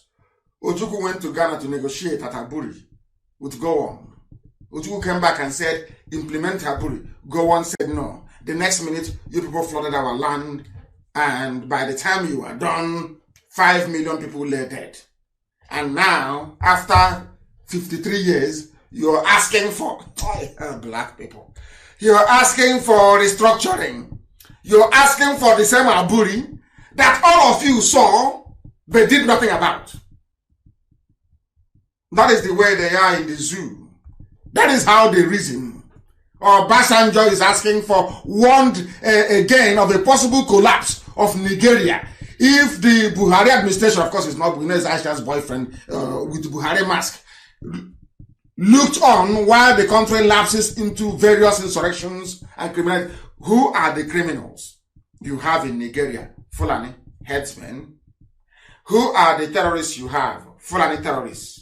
Boko Haram, ISIS in West Africa, Al-Qaeda in the Maghreb, and some all Fulani. In spite of all these shortcomings, Britain still wants them to retain power. Something I can never understand. And now people are lamenting. Oh, there is restructure. How can you restructure? You went to war to go and kill restructuring. Now you're asking of restructuring. The same thing will happen to our people, Biafrans. One day they'll be pleading and say, oh God, where is IPOB? Why is IPOB not here? They will beg. After, if somebody said to the zoo that time, 53 years ago, that one day this thing that you're fighting Biafrans for, you'll be begging for it, you won't get it. They won't believe it. Everybody now in the middle belt, where Go On comes from, is asking for restructuring. They want the same thing that was negotiated at Taburi. But they went to war because of it. That is a typical black man. They went to war, killed 5 million innocent Biafrans because of it. And after 53 years, shamelessly they're asking for it. What does that tell you about them? What does that tell you about them? We must warn our people in Africa, please. Very, very important to go into the bush tonight. Because Dave Umahi is spearheading. Have they cut us off? Because Dave Umahi is spearheading the raid in that very place. They are arresting our people. Very, very sad indeed. That's what they do. Very, very sad indeed. I've preached before about Ottoman Danfodio, what they are doing and what they will continue to do, if some of you will understand. It was the same people that said 1914 was a mistake. Somebody wrote something very, very important, which I will try and go through later on. But we must understand that the history of the Fulani in West Africa, like that of Islam, is essentially a violent succession of military conquest. You must understand that. This is what I want to do to understand. I want Yoruba people, you to do what to understand this. Understand this. Understand it. Don't be like Obasanjo. After 53 years, you now realize you made a mistake by going to fight Biafra. What was Biafra? Biafra was about restructuring. It was when that restructuring failed. No, it didn't fail. It was when Britain advised Nigeria, Go On, through Fulanese, to abandon the restructuring, that the war broke out. So Obasanjo went to war to go and fight restructuring. After 53 years, he is now asking for the same thing that he fought against. People must ask Go On. Go On, stop praying. Show us Aburi Accord. And tell us why it wasn't implemented. That is the type of truth people should be after. Not all this cosmetic nonsense. Restructuring. 4 regions, 6 regions, 8 regions. Robin. The issue is Go On alive? Yes. Go On. Where is that Aburi Accord? And another question is, as you're bringing it out, tell us, why did you not implement it? End of story. And the whole issue is solved. Deceivers. People deceiving themselves. They know where the answer is. Why are you having a restructuring debate when Go On is alive? Go and ask him where is the damn document. Bring it out. And then you hold him and ask him, instead of this your useless prayer, you say you claim you're holding. Bring out, as you're bringing out your Bible again, your fake Bible, bring out the Aburi Accord. And as you're praying to, you claim you're praying to God. Ask God. Answer, why did you not implement Aburi Accord? People are there deceiving themselves. They're asking me when I go to see diplomats, won't you agree to a restructured Nigeria? The one that was restructured at Aburi, what happened to it? What happened? You want IPOB to key in, to prepare for election in 2023 to become relevant. But was it not what happened in Imo State? People voted and they put in number 4. From number 4 to number 1. If we come out now to defend the votes, they will kill us. And what will you do? You say, oh, he brought people to die. I'm an emete. People are just so dumb, it's unbelievable. And that's why I'm telling you who you are, and you say I'm insulting you. Who told them insulting you? Who told them insulting you? There was something in the news I saw today, was so shocking I couldn't believe it. So shocking, was unbelievable. And when I see such news, I double down on the way that I speak to people. I double down on it. When you went to war 53 years ago to go and kill restructuring, which you're now asking for, which I think is very bizarre, very foolish and very bizarre. I can't understand it. I can't understand. Why then did you go to war? Why did you kill 5 million Biafran people? Why? Ojukwu went to Aburi to negotiate for a restructured Nigeria. Came back and asked you, please implement what we agreed. He didn't ask for Biafra. Ojukwu said, implement what we agreed in Aburi. You said no. That was why the war, that was why you invaded my land, to kill as many as you can. And today people are asking for restructuring as if the man that negotiated for restructuring is dead. Gowon is alive. So, Obasanjo, take your query on restructuring, not to Aisha's boyfriend in Asorok. Take it to Gowon. Maybe you might get some mileage out of it. I read this news and it reminded me as to why I keep saying it all the time, that black people are intellectually deficient. I'm saying it now, so those of you who have white friends and you cry, oh, he should take it easy, he's insulting people. Listen carefully to this, what I have to say, please. This is headline from British Guardian newspaper. Petrol sold to Nigeria from Europe is dirtier than black market bush fuel. Do you know what is a black market bush fuel? It is those, what they call the model refineries you have, that those that are into oil bunkering do in our land, in the southern, in the coastal region of Biafra land, especially in his own land. What I'm at a loss to understand this. Guardian newspaper in the UK is trying to remind us that Nigeria, they import fuel from outside. And they have 4 refineries. In Iguacha, One, Warri, and Kaduna. 4 refineries that cost billions to build. Now, when I say something, they say you are insulting black people. You are so insultive. You are rude and you're arrogant. And I want somebody to tell me why a so-called country that oil comes out of the ground in Biafra land with 4 refineries, every year they graduate over 10,000 students or undergraduates of petroleum engineering, petrochemical engineering, and chemical engineering. These people that are graduating, they have no jobs. Now, just follow me, please. Be patient with me. The people graduating from these universities, they have no job. But meanwhile, there are 4 refineries that are moribund. And what you need to get these refineries to be working is simple crude oil. And that crude oil is coming out in abundance. In fact, it is exported to outsiders. Now, this is the funniest part about this whole nonsense. They now export this fuel to Europe as crude oil that contains everything. It contains kerosene, it contains fuel for petrol for your car, it contains grease, it contains engine oil, it contains everything. You export this raw material as Britain intended, and then you import fuel, which is petrol. And that petrol you're importing from Europe is dirtier than the ones we are refining.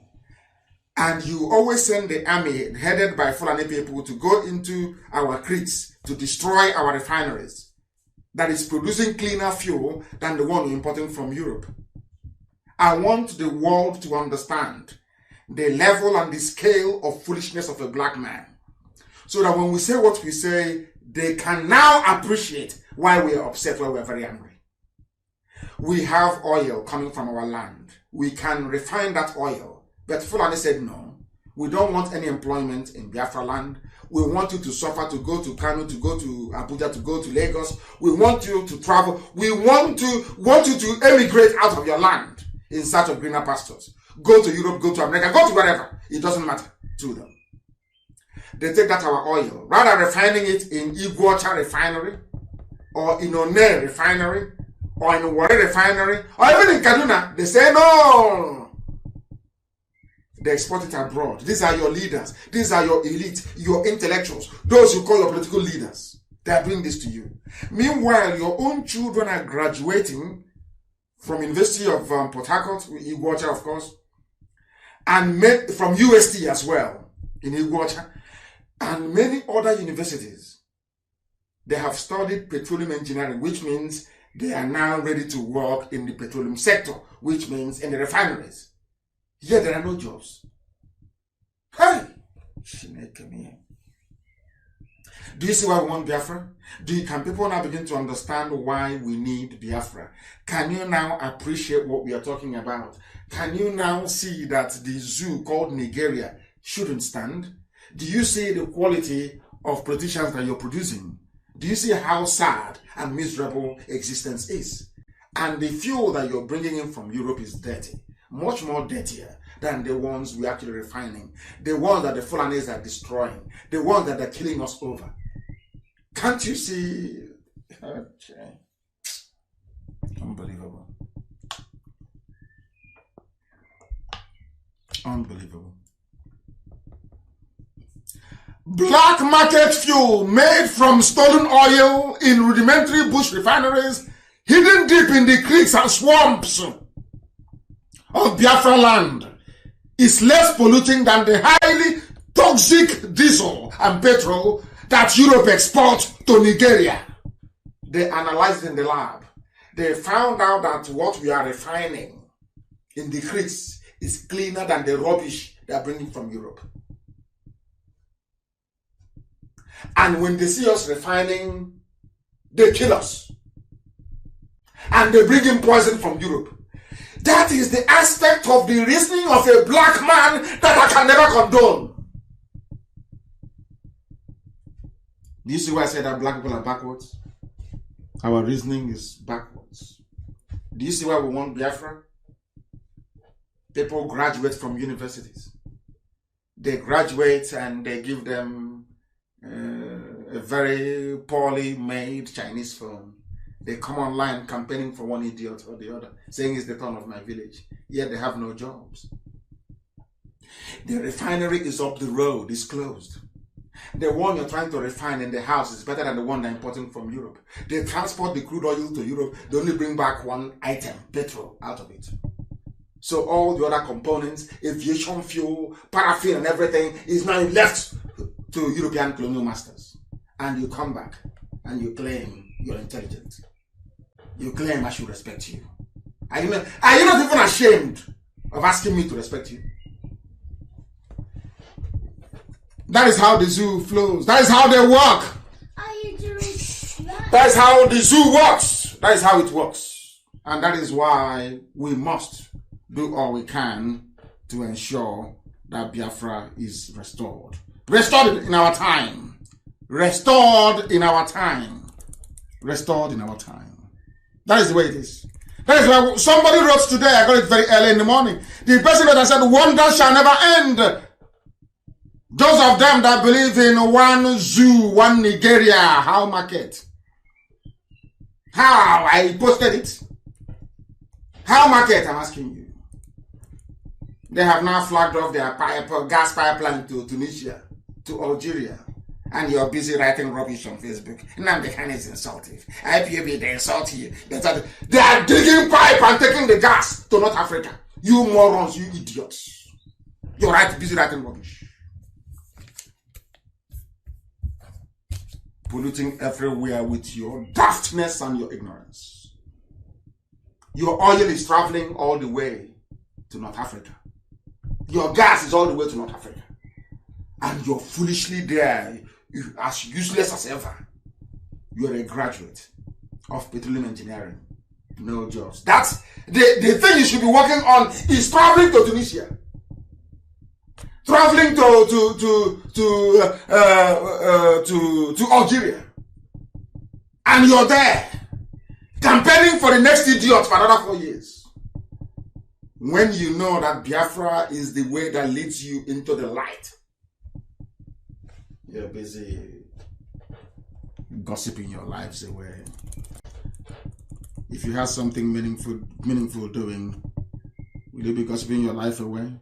There is something they need to understand. Something all of you, including the ERATs and all these professional petition writer, something you ought to understand. Very, very important, please. You must understand this. That somebody wrote this and I'm going to read it, please. Every politician from the South, including Tinubu, all of them, they are driven by an untold degree of selfishness. While in office, they are all aspiring for the next office. That's why after governor, there must be senator. After senator, there must be governor. They keep rotating themselves. That is their only ambition in life. Aboga Awosa is an example. The strategy to get on the ladder is to sacrifice your people. That's what they do. As Aboga Awosa did in Imo. Their towns and their villages and their region. They are prepared now to call Miyetti Yala and hand over Abia State to Miyetti Yala. As long as they go to Senate. We are doing these things to ourselves. And some people will rise up tomorrow morning to defend a charlatan. Rise up tomorrow morning to defend a traitor. Nyawodo is there and they are killing his people. He's never uttered a word. Not one single word. You remind him to say something, idiots will come out and say you're insulting him. Fools. Anyway, just a handful of them. We cannot give you, in fact, if I start to name all of them, I will be here till tomorrow morning. Remember Peter Odele, an Igbo man. He said he's not an Igbo man because he wants to be president of the zoo. He wanted to run for presidency. He squandered the whole money that belongs to River State. He gave it to northern emirs and he gave it to northern opinion leaders. At the end, he failed. Remember that during Obasanjo's tenure in office, he promoted infrastructural development in the north in order to get a third term, his third term agenda to pass through. At the end, he failed. Remember our dear brother James Ibori? He wanted to be vice president to Yaradua from Delta State. In fact, he converted the Delta State liaison office in Abuja to another ATM for all the northern PDP members. At the end, he did not only fail, he was sent to prison. We remember our dear brother Goodluck Jonathan. He postponed every development in the south of Biafra land because he was waiting for his second tenure. He put all his resources into rehabilitating Alamajiri in the north. He built palaces for the emirs from Sokoto to Meduguri. He built Abuja Kaduna Railway. There's none in his village. None whatsoever.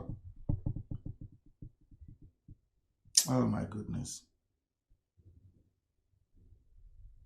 East-West Road was not even completed, but he built a railway in the north. He built and completed federal universities in Katsina, Jigawa, but only did foundational groundbreaking for the federal university in Bayelsa. At the end, he was kicked out of Asovina by the same INEC chairman that he appointed. That's how foolish they are. That's how I insult them. You can see why I insult you. I am reading out your foolishness so you can hear. Remember somebody called Ibe Kakachuku? His name is Ibe Onyekachuku, but he doesn't want to sound Igbo. So he will say his name is Ibe Kachichuku. He is from Delta. He's not Igbo, he's from Delta. I don't know if he's from Nile Delta or from Mississippi Delta or from Thames Delta or from the Delta of the Danube or from Limpopo Delta. No, it's just Delta. Hi, Ibe warrior. Ibe Kachuku is his name. He was the general managing director of NNPC and a junior petroleum minister. He promoted the Ajokuta Kaduna Kanu gas pipeline that was, started yesterday, they flagged off yesterday. But there is no gas pipeline in his own geopolitical zone. But as he was the one that started the Ajokuta Kaduna Kanu gas pipeline. He rehabilitated the Petroleum Institute in Kaduna. When the one in Warri is not even in the budget. It is from Delta. And Warri is in Delta. These are the elite. Why don't you have them in Biafra? They are the elite. You must get the elite to support what is happening. You get the elite to join. It's an elite. Elite for the Alamajri, for Janjaweed. Janjaweed elitism you have. In fact, they kicked him out of office. He was humiliated out of office with his tail behind his 2 legs. Remember somebody called Obono Obla? He was appointed the chairman of Government Asset Recovery Committee. His target was only all the past office holders from his own region and the south. In fact, the Biafra land. At the end, he was framed and arrested. I want to read out their stupidity so the world can hear. These are the elite. The elite, they want us to join into one Nigeria. Do you remember the immediate past managing director of NDDC and Akwa Ibom State APC governorship candidate? Remember? Nsima Ekere gave out emergency jobs and contracts. You know, NDDC became an ATM for the Villa Boys, where he is now. How about one they call, his name is Chibika Mechi. I won't call him Rotimi. His name is not Rotimi. His name is Chibika Mechi. He is lobbying to be the vice president in 2023. He sold the entire South and became a frontline saboteur. That was why, as a transport minister, he found it necessary to build Lagos Ibadan, Abuja, Kaduna, Kanu, Katsina Rail Line. The Great Eastern Railway from Iguacha via Aba, Onitsha to Enugu and Dokene in his books is not feasible. Second Niger Bridge, not even completed. There are many of them. The current petroleum minister is Timipre Silva. Do you know what he has done? He don't say, South, we from Niger Delta, we from South. We are not part of this Biafra thing. You would think they would do something for their laboriously named South or Niger Delta man. For where? Darkness Delta. No. His name is Timipre Silva. They will tell you he's the son of the soil. He's a South son. Whatever rubbish means, South. He, Timipre Silva, has initiated the construction of the Ajokuta Abuja Kaduna Kanu gas pipeline to facilitate, listen, the building of a gas-powered station in Abuja and Kaduna, and to turn Kanu into an industrial hub. And he's from Bayelsa, where people drink the same water they defecate in. He's an elite, frontline elite politician, elite. They are the elites. As the person said, he said the story is too long, and I agree with him. That was why somebody came and was campaigning very vociferously. He said, this man is in Cameroon. He's cutting off the heads of every French colonial master, their statues they have in Cameroon. He said, if your statue is history, we, the indigenous people, we are saying your history is on top of our own history. It is overshadowing our own history. Your history is overshadowing the indigenous history. And I love this man so much because this is what I want the idiots who don't understand what I'm saying about religion to be able to appreciate. To understand something. Your history, you that brought me all this, your history is overshadowing my own history. Why should I allow your history to overshadow my own? Will you allow me, my own history, to overshadow your own history? Simple question. They can't answer it. Useless, dumb set of people that cannot reason very well.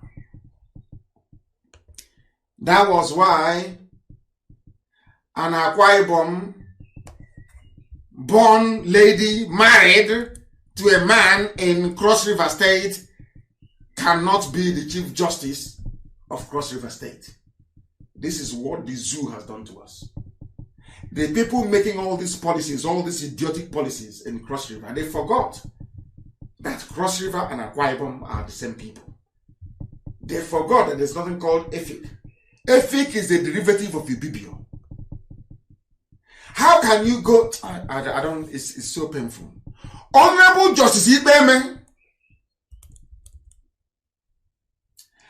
appointed as the Chief Justice of Cross River State, could not be confirmed because she is from the neighboring Akwa Ibom. But her husband is from Cross River. If this thing were to happen now in America or in Europe, people will be shouting racism. Racism! Black lives matter! Black lives matter!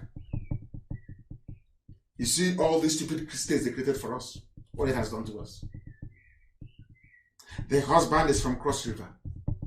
She is entitled to be nominated or to be appointed or confirmed as the Chief Justice of the state. But alas, no. She's not from there. But before Akwa Ibom State was created, all of you were Cross River State. Do you see how daft the whole exercise is? Do you see how daft we are as a people? Do you see why I use the choice of words that I use when describing black people? Do you see how foolish we are as a race? Can you see our idiocy? They think everything is comedy. Everything is a joke. Nobody, no, I won't say nobody because in IPOB we reason. Nobody, these people, they don't go back to go and think. Before, this place was called Cross River State. All of a sudden, it's so sad, so sad, so sad, so sad. I don't know, I'm tired and I'm fed up. Tired and fed up. This level of idiocy, I don't know where, I have no idea where it comes from. And as I'm on air right now, I have a news for those of you who are worried about insult. It is breaking from a Yoruba newspaper. This is from Nation newspaper saying, Fulani gangs have raped a woman to death in Ebonyi. Her name is Agnes Okekpe from a Abakaliki local government area. She was hired by a farmer in the community to harvest some crops. While working in the farm, two headsmen came with heads of cattle gangs. They raped her until she lost consciousness. And you want me to be part of one Nigeria? God punish you and punish your family from now till the kingdom come. Bastards everywhere, idiots everywhere. This is happening in our land. And you're more concerned about how you're spoken to. Are you not a fool? Are you not an idiot? Will there say anything about it? Of course, the answer is no. Raped to death in Abakaliki. The day I give the order now to march, you will see these idiots from everywhere, they will crawl out. Now they won't say anything. These are the things that I expect some of you idiots to be writing on your Facebook pages and on your walls. Our land is under siege. Our mothers are being raped and killed. I've given you her name. Raped, killed in a farm in our own land, an abomination before God and before man. And all you care about is how people talk to you. Take a walk, idiot. Stupid set of people. In fact, show them the video of the man. Who hasn't seen the video of the man who was killed at Oji River? Have you not seen it? Has anyone complained? Apart from the fact that I kept saying, where's Odejim? Where is he? And he came out. And he lamented. There is a reason why I want to hear Odejim lament. That is something it does to the spirit. Those of you that survived the war as I did, after the war, there's a song. I don't know who played that song. Somebody will tell me tonight. Go and look for it and listen to it. Nobody can listen. Even as a child, I listened to it. My life changed till today. Go and listen to it. You will know what the zoo did to you. Look at, they are now killing us in our own homes. Look at that video. Publish it so they will see it. Odejim came out today, and I thank the Most High that he's alive and well. It's alive and well. Oh my goodness. The same thing they're doing in this, they're doing in Burkina Faso. Some of you don't know this. There is bloodshed in Burkina Faso. Fulanis are on the march everywhere. With the money they stole from the zoo, subsidy scam, all the fraud in the world they're perpetrating, they're using it to spread a new version of Fulani supremacy, using violence and terrorism. And all some of you idiots are doing is every day writing rubbish, writing junk. Writing junk. They are there in Burkina Faso. Jihadists everywhere. They are now in our land. They want to give them space by legislating for waterways and everything. They will rubber stamp it and they will pass through. And you will do nothing. Some of you, I bless all of you were, in fact, a majority of you were born by Fulani people during the war and after the war. Some of your parents were born by the Fulanis. That's why you can no longer speak. There must be compulsory DNA test. Once Biafra comes, I'll be the #1 person. I'll do my own DNA test. We must do DNA test. Let us know where our fathers come from. Some of you are a disgrace, honestly. A complete disgrace. That's the same where we come from. All that nonsense you're yapping and talking about, is that the issue at hand? The issue is that our land is under siege. Fulani are on the march. Our mothers are being raped. Our men are being slaughtered. Our daughters are being abducted, and you're writing rubbish. Thunder fire you there. You're writing nonsense. You're writing rubbish. Nonsense as always. You say, why won't I insult you? You're a fool. What have you done? I want, when I go online, I look at all of you, your timeline, you're talking about what is happening in our land. That's what the world wants to read about. Not rubbish.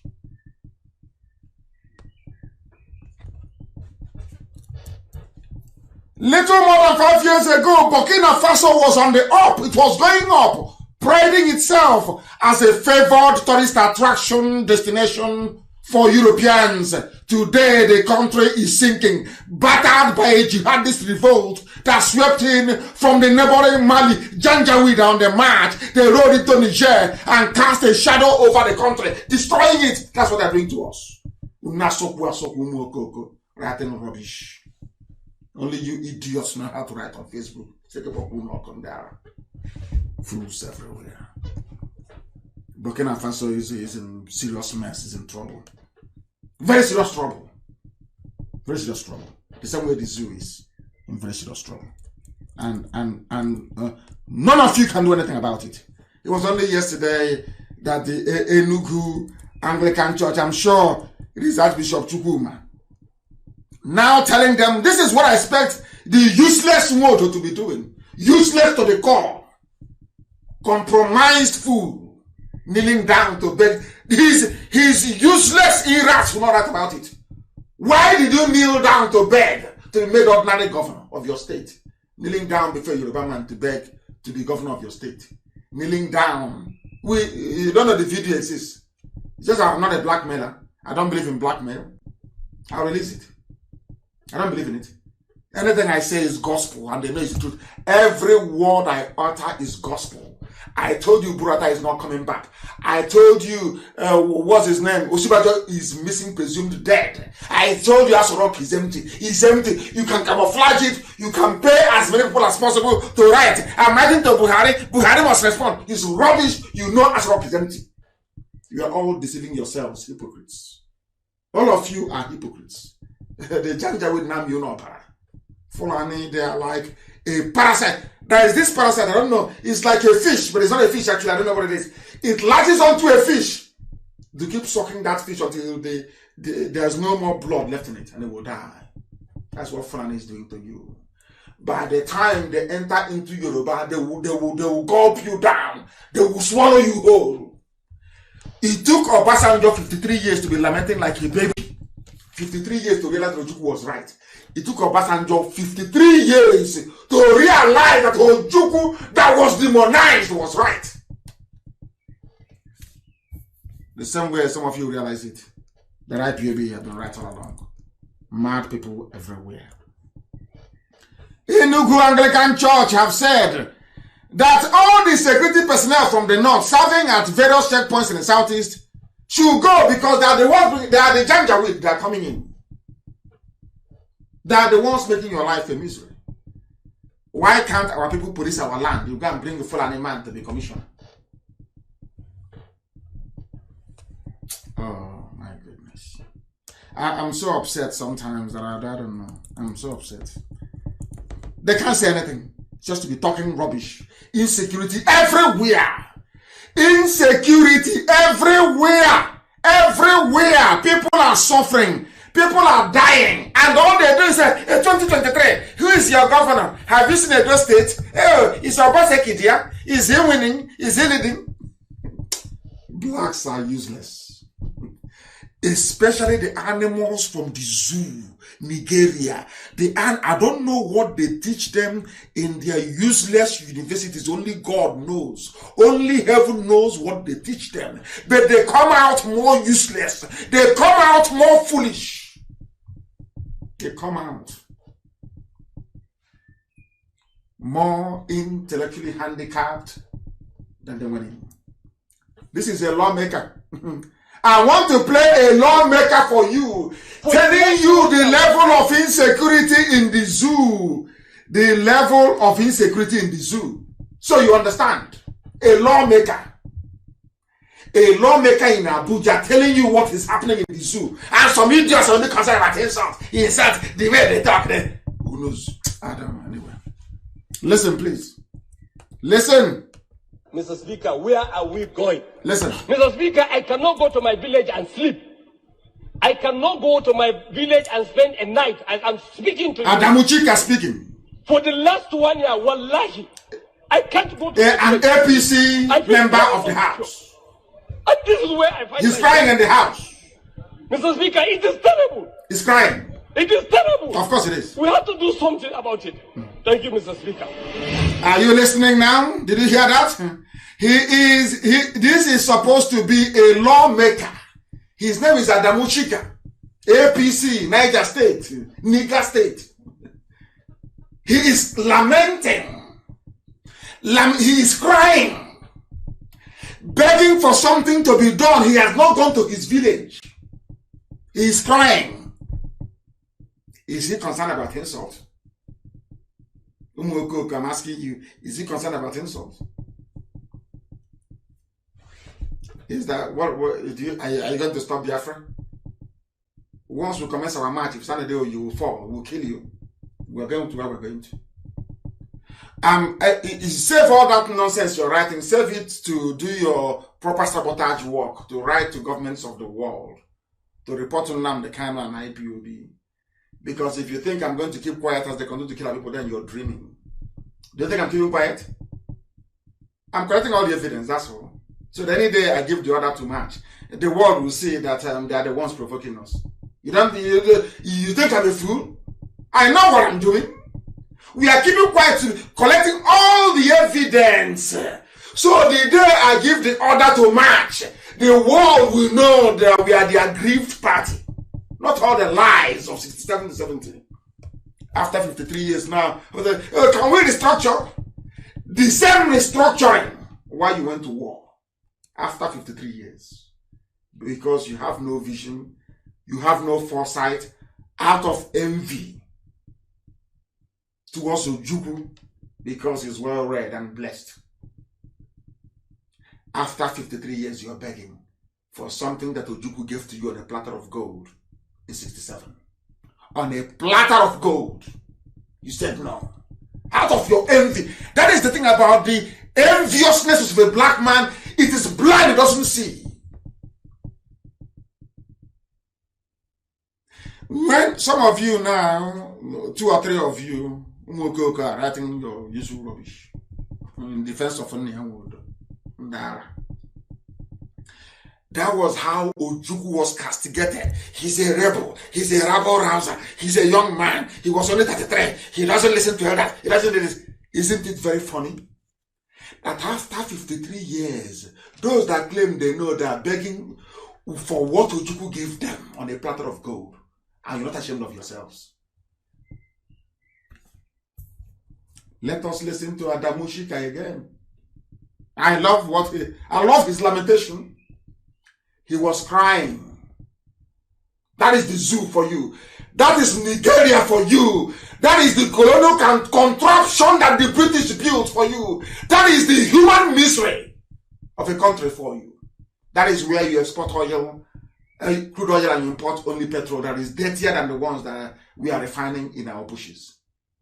That is the place where a graduate can never find a job. But instead we'll be praising those who is making his life or her life a misery. Only in the zoo, only in Africa, only a black person can reason in such a very dreadful way. Sad indeed. Listen to the voice of Adamushika and weep for yourselves and your zoo, Nigeria. Mr. Speaker, where are we going? Mr. Speaker, I cannot go to my village and sleep. I cannot go to my village and spend a night as I'm speaking to you.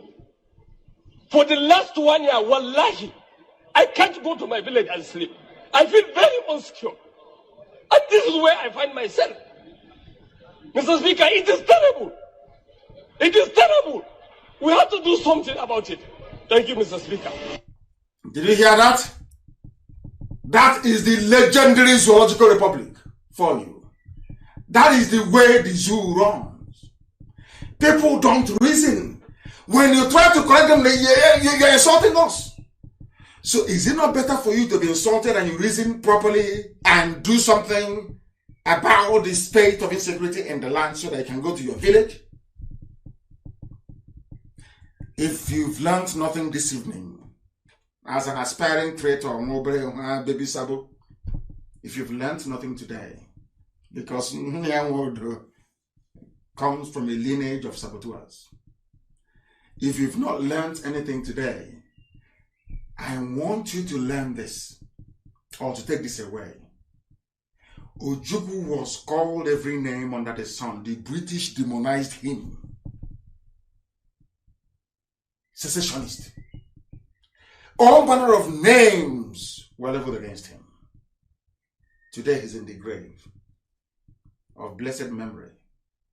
After 53 years, the same thing Ojukwu got and negotiated for everybody, those that fought Ojukwu are today asking for it. Now, who is the fool? Only you can answer that. And on that note, we have come to the end of today's proceedings. We are proud of what God in heaven is doing with us. Jealousy means nothing to us. Traitors will come, they will go. Our march is unstoppable. As I told you before, not everybody who started with us will end with us. Some will fall by the wayside, new people will come in, but the march is unstoppable. Look at your football team. I remember now that Liverpool is the champions once again of England. People have come, they've gone, but the name Liverpool remained. That's how it's going to be with IPOB. People will come, people will go, but IPOB shall remain. Those playing for Liverpool today, the play for Liverpool the last 10 years, the answer is no. But that name, that club remains. That's how life is. So I want all of you hardcore to be resolute, determined more than ever. We will take the fight. You know, our enemies don't like the fact that we take the fight to them. We take the fight to you and we demolish you. And it's not going to stop. We are even going to be more ferocious because we know our enemies are coming. Because things will happen this year. We need to be prepared for the fights to come. Because it is that Biafra comes or we all die getting Biafra. Simple as that. And that is why we proclaim with every certainty, without any hesitation and with every pride, honor and dignity in us, that Biafra is not just a country, it's not just a nation, that Biafra to us is a religion. Here on Radio Biafra is where we worship.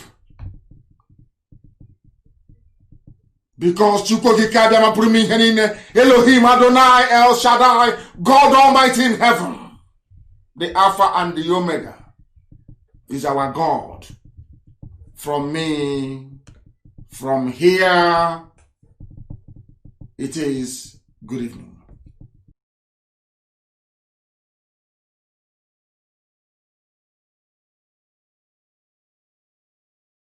Another Savior, holy, holy, holy, holy, Adimebujuku. Another Savior, holy, holy, holy, holy, Adimebujuku. Well, this is Mobien. This is dedicated to the gallant heroes of the Nigerian Biafra War and IPOB families all over the world. I remember the Nigerian Biafran War, in the thickness of the Biafra genocide. Hey, one man revived the vanishing hope to life. Let the great Biafran army to fight, and they were singing out, holy, holy, holy, holy, Olumebujuku is another Savior. They were singing out, holy, holy, holy, holy, Olumebujuku is another Savior. Holy, holy, holy, holy, Olumebujuku is another Savior. Many years after the genocide, whoa, yet another great leader has risen up now. Oh, and he's leading the Biafrans to victory. In Yamadika, Yabika Kokwanam Noah. Hey, I know Mekele Mazuche Mefo.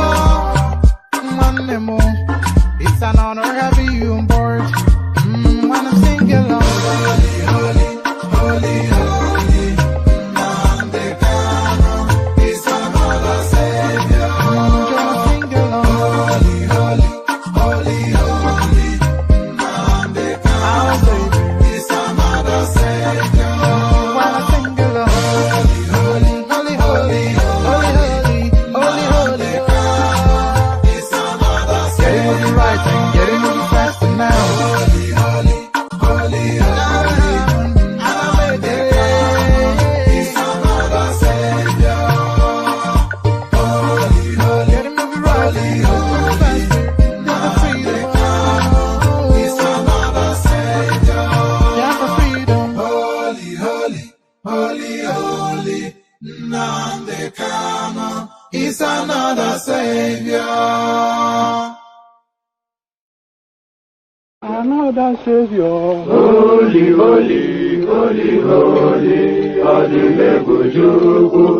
Another Savior, holy, holy, holy, holy, Adimebujuku. Well, this is Mobien. This is dedicated to the gallant heroes of the Nigerian Biafra War and IPOB families all over the world. I remember the Nigerian Biafran War, in the thickness of the Biafra genocide. Hey, one man revived the vanishing hope to life. Let the great Biafran army to fight, and they were singing out, holy, holy, holy, holy, Olumebujuku is another Savior. They were singing out, holy, holy, holy, holy, Olumebujuku is another Savior. Holy, holy, holy, holy, Olumebujuku is another Savior. Many years after the genocide, whoa, yet another great leader has risen up now. Oh, and he's leading the Biafrans to victory. In Yamadika, Yabika Kokwanam Noah. Hey, I know Mekele Mazuche Mefo. Manemo, it's an honor having you on board. When I'm singing along, holy, holy, holy, holy, Nnamdi Kanu is another Savior. Sing along, holy, holy, holy, holy, Nnamdi Kanu